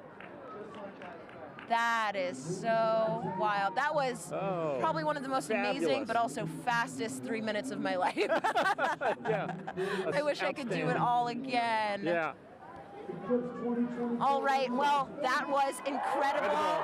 Incredible to get to experience that here in Holton. Thanks so much to the city of Holton, and also thank you so much, Dr. Smith, for coming out and hanging out with us and experiencing this wonderful event. Oh, it was my pleasure, and congratulations to the city of Holton here for doing such an amazing job covering the eclipse. It was amazing how well orchestrated it was. Above and beyond. Yeah. And I want to say, of course, a special thank you to photographer Dave Bowman, who has been giving us these incredible images from the telescope feed, and we're gonna enjoy as the rest of the eclipse kind of ends here, going back in the direction that it came, and with that, we're gonna send it back over to you, Megan.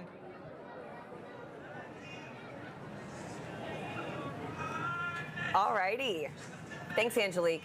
So, Gina, I mean, what do you think? Like, we literally have just watched the eclipse travel, what, about 2,600 miles? It's going across Mexico to Maine. Yes. In like, what, about 88 minutes? That's right. It's so fine. fast. That 1,900 miles per hour that the shadow's traveling. I mean, did you have a favorite location? For me, I think between Russellville and Dallas, just getting to hear some of my colleagues and their excitement too, it was amazing. Oh my goodness, yeah, no. So, I don't know, I have to be a little bit biased. We did have some cloud cover here. We did. But to see it with your real eyes was just... And we had that moment, which was We did, important, yes. It was amazing. And so it's really cool too, just to think about how millions of us now have this shared moment of what could be a once in a lifetime event. It's true. And so, folks, we have time for some more questions from our viewers. And again, we have another great question from Mackenzie, who's in the 3rd grade. Okay. Let's roll it now.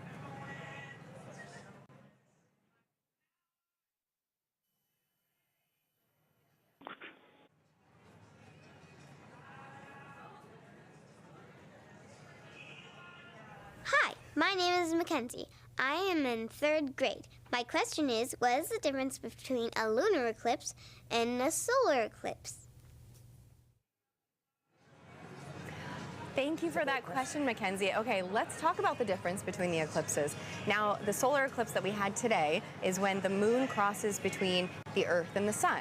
But we also get lunar eclipses, and a lunar eclipse occurs when the Earth crosses between the moon and the sun. So it's really about where the shadow's going. Today, we have the moon shadow projecting on the Earth. During a lunar eclipse, we have the Earth shadow projecting onto the moon. So that's the main difference there. That we just saw, too, those incredible views from space, That's you right, know, from to see that space station. second perspective view. And Yep. so I've got another question for you right now. It's going to be Eli on Reddit, who wants to know, there are quite a few solar eclipses in the world every few years. So why is this one scientifically interesting?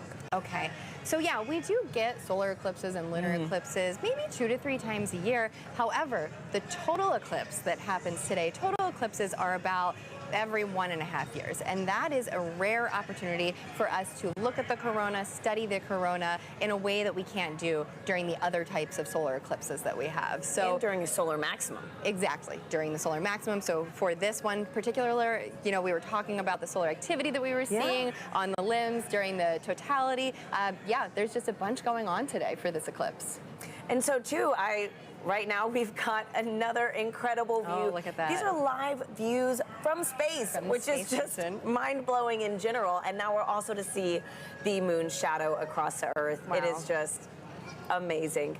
So, you know, Gina, too, thinking about how many people across North America today witnessed this one moment, it's a good reminder that humanity has been experiencing these eclipses for centuries. And, you know, there are different meanings for these events in different cultures.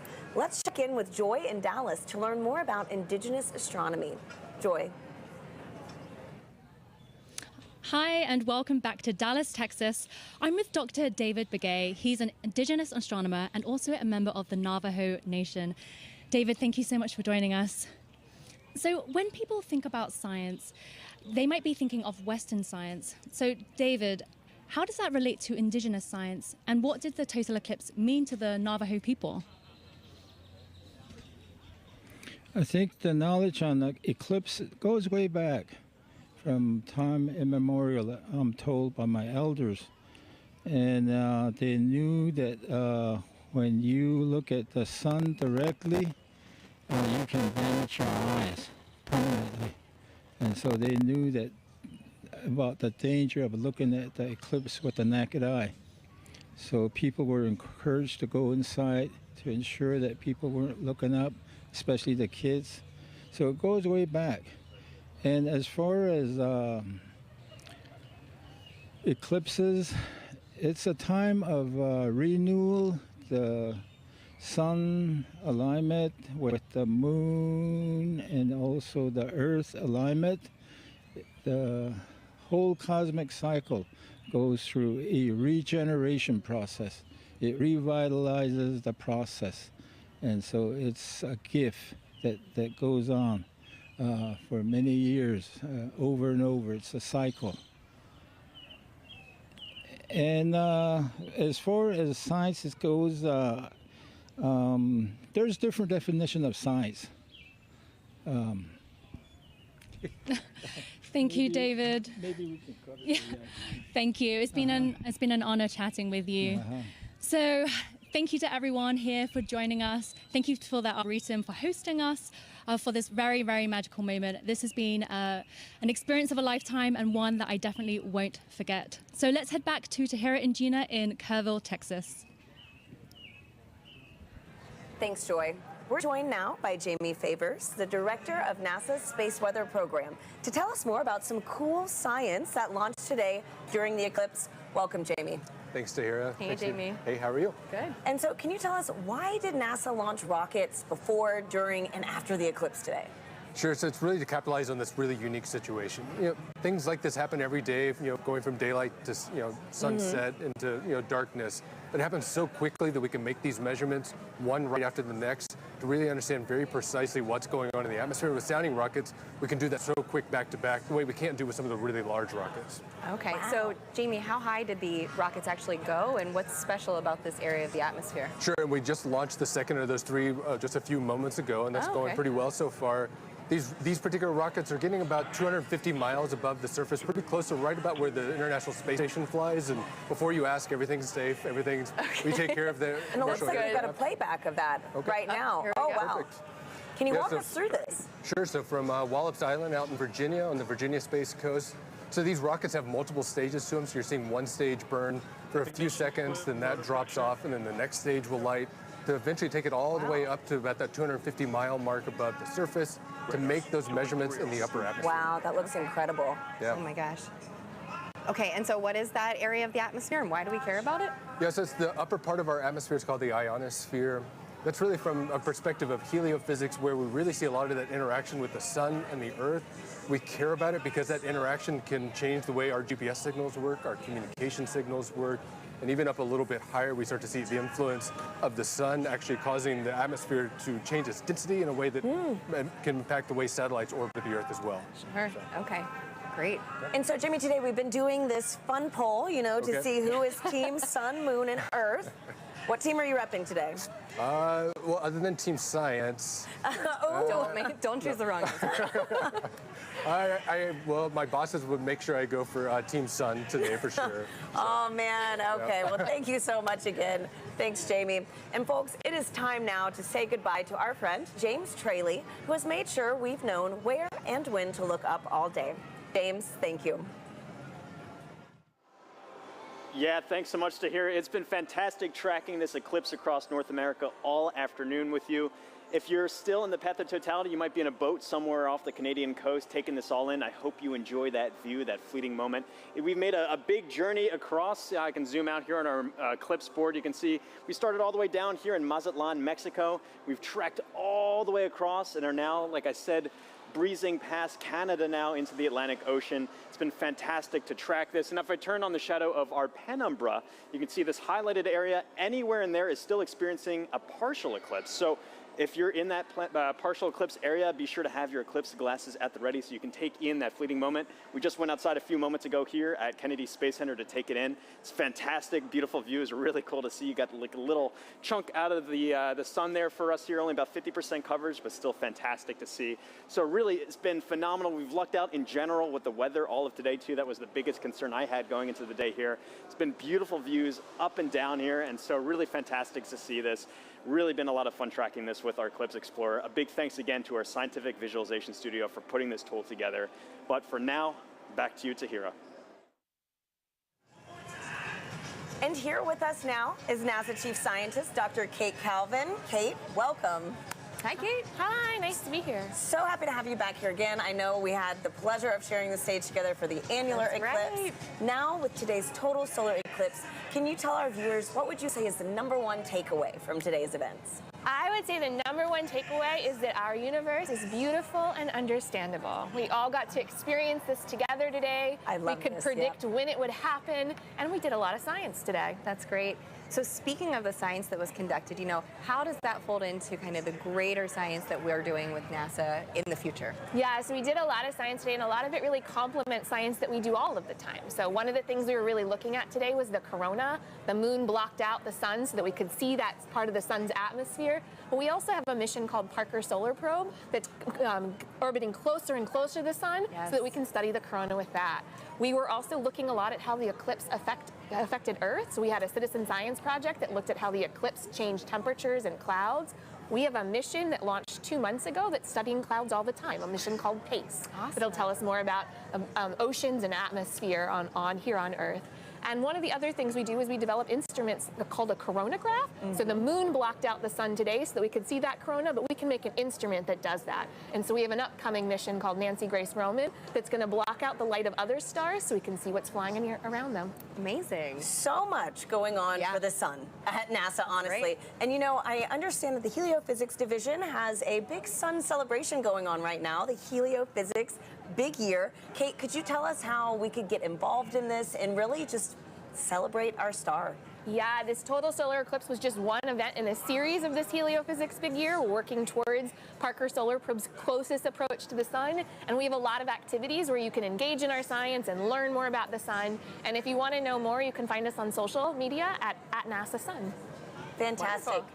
Thank you so much, Kate, for being here with us. It was really special to share this moment with you. Thanks, Kate. It's nice to be here. And Gina, this has been an honor. I mean, my goodness, It has been. to have the annular eclipse with you, then to share this total solar eclipse with you. I know. Thank you so much. And do you have any final thoughts? You know, this was amazing. Annular was great, but to hear the energy here, The total was so just great a whole to be nother with level. Both of you, you know. Yeah. Once again, thank you for having me. Absolutely. And you know, a big thank you to the city of Kerrville, Texas, the Parks and Rec team, and all the people that made today's incredible event possible. I also want to thank our telescope operator Catherine Troach, for those great views of Totality here in Kerrville.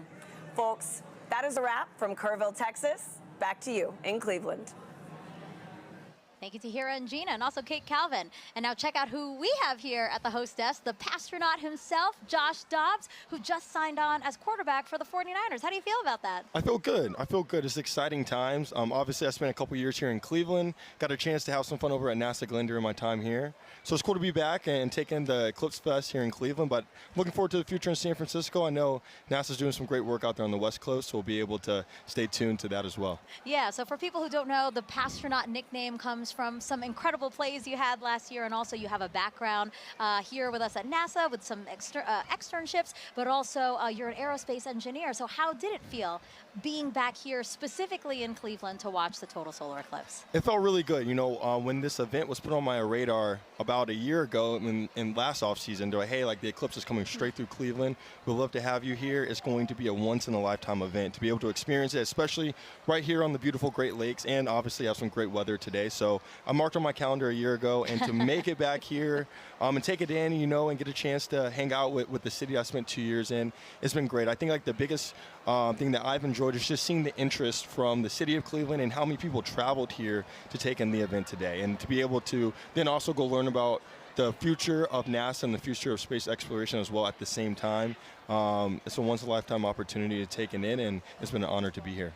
So, you know, Josh, NASA is really committed to inspiring the next generation through discovery. Do you think maybe we created a few new future scientists and engineers here today? I think so. I think so. There's a wealth of youth walking around here and taking in not only obviously the blow-ups and the displays outside, but also the Great Lakes Science Center inside, and just seeing the history of the space program. I think that gives them perspective. And so that's just like NASA, that's been my approach. You know, I think the youth obviously is the next generation. They're going to have a tremendous impact on the world, and being able to inspire the youth out here and the youth across the country that if you have interest in STEM and also are really good at sports, you don't have to split your eggs into, you don't have to split up your eggs, right? Like you can go out, put all your eggs in both baskets and work hard to achieve those goals and dreams. Now, Josh, we have time for one other question. It's the most important question we're going to ask you. Okay. Who was the star today? Was it the sun, the moon, or the earth? Say the right thing, Josh. Say the right thing. Drum roll, drum roll.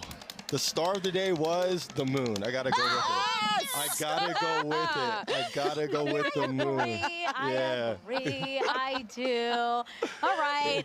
Well, I appreciate your honesty. Right. I appreciate your honesty, and I really appreciate you being here. Thank you so much, Josh, and it was great to have you here with us. Thank you guys for having me. All right. So we talked about this controversial but friendly competition. So actually, we asked you guys to vote. We have the results of that poll right now.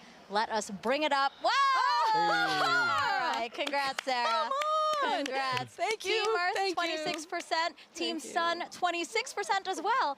But Team Moon, 48%. Congrats, Team Moon. Go today. Team Moon. All right, again, thank you to everyone who participated. We were the real winners of today, though, those who got a show. But we're going to send it back over to Indianapolis for another really important interview. Thanks, Megan. We are back here in Indianapolis. It has been an incredible day, and it is not over yet. With me, I have Jake Bleacher, the Chief Exploration Scientist for NASA. Jake, welcome. I could not be happier to be How was that eclipse for you, really quickly? here. That was amazing. It's getting warm again. I still have my fleece on from when we were in Totality. That was incredible. Well, today has been all about the eclipse, all about the sun's light. And I want to pivot a little bit here because you're getting astronauts ready to go back to the moon, live and work there for the first time in 50 years. How the sunlight shines on the moon also very crucial to what we're trying to do there? Yeah, well, just like this eclipse, it's the celestial dance between the sun, the earth, and the moon. And when we go to the moon, we'll actually have instances of eclipses where the earth will eclipse the sun. Wow.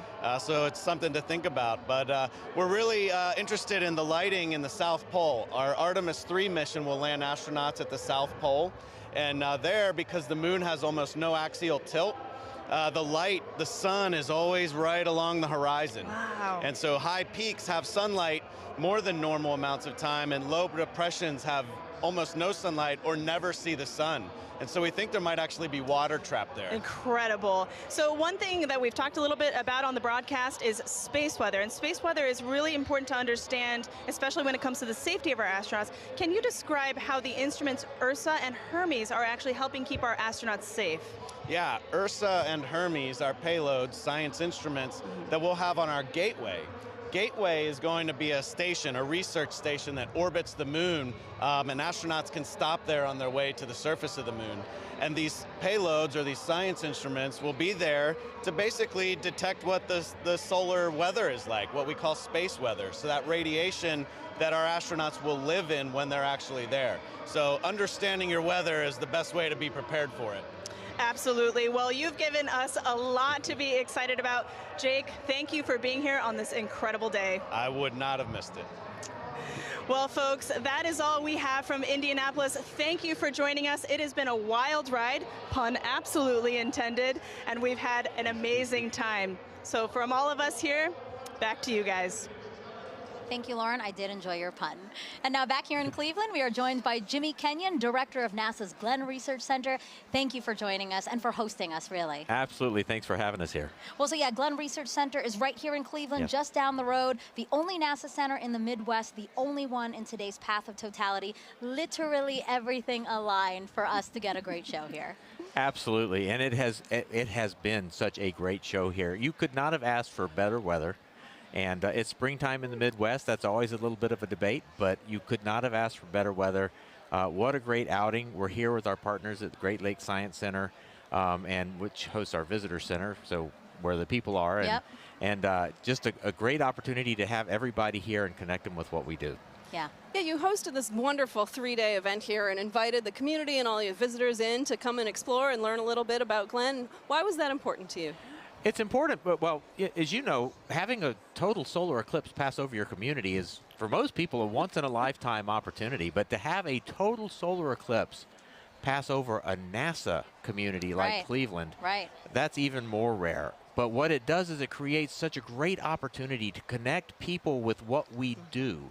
Everybody is here paying attention to our planet, paying attention to the moon and the sun and how all of these things work, our solar system and our universe. And that just gives us a great opportunity to say, this is what we do. Right. And connect people with that. And that's, you can't pass that kind of an opportunity up. Right, and speaking of all, like you said, the science, all this discovery that we're enabling today by the eclipse, you know, let's talk more about the science, you know. I know that nothing flies without Glenn. That's what you love to say, Jimmy. That's so right. Can you explain the center's critical role within NASA? At NASA, Glenn, we work on aircraft propulsion, spacecraft propulsion, power for both aircraft and spacecraft, communications. We also work on materials and testing in extreme environments, but our core competencies of power, propulsion, communications. No aircraft and no spacecraft flies without those three things, and they never will. And so NASA Glenn is literally part of virtually every NASA mission. Well, Jimmy, thank you so much. I really appreciate you being here and again hosting us. This was a wonderful event. I know so many people joined us here and really enjoyed it because we were watching, we were looking out at the crowd. Yeah. Lots of smiles. So Yeah. really, thank you so much. You and the Great Lakes Science Center. And thank you for being here and being part of this with us and really putting NASA and NASA Glenn on the map here for us. Thank you, Thank Jimmy. you. Thanks Thank so you. much. Have a great day. All right, and a big thank you to our whole team positioned across the path, from our correspondents to our experts and our telescope operators. We couldn't have done it without all of you. And Sarah, as we're taking again this aerial shot of the Great Lakes Science Center, so beautiful. Such a wonderful way to experience my first total solar eclipse. And I hope you had a good time too, because I know this isn't your first total solar eclipse. No, this is my second, but it was really great and special to be able to experience it with you and all the folks here. Yeah, we did notice that people right after, the people were like, whoa, they were trying to get out. There's a lot of really fun events happening in Cleveland, so there's a lot of people in downtown. So I hope that they took some time to look up today and really enjoy what they saw. Yeah, and not only all of the great views that we had, but we also really did some cool science today too. Yeah, really, really cool science. And actually, yeah, let's talk about that. You know, NASA's heliophysics big year isn't over yet. You know, we had the annular eclipse, then we had the solar eclipse, and now talk to us about what's happening in December. Yeah, coming up on Christmas Eve, in fact, Parker Solar Probe will make its closest approach to the sun, 3.9 million miles, which still seems like a long way to me, but apparently that's actually pretty close. Yeah, I can't believe that's happening. Again, just that it's all, we've been saying this all day, aligning. Everything is aligning for us to have a beautiful show. And so, yeah, you know, Sarah, again, thank you so much. You know, we watched this together, race across Mexico to Maine in only an hour and 28 minutes. And again, we have so much more to look forward to. So we hope you all stay with us as we continue studying our sun and how it affects us, from all of us here at NASA, where we make air and space available for everyone. Thank you for watching and enjoy the rest of your day.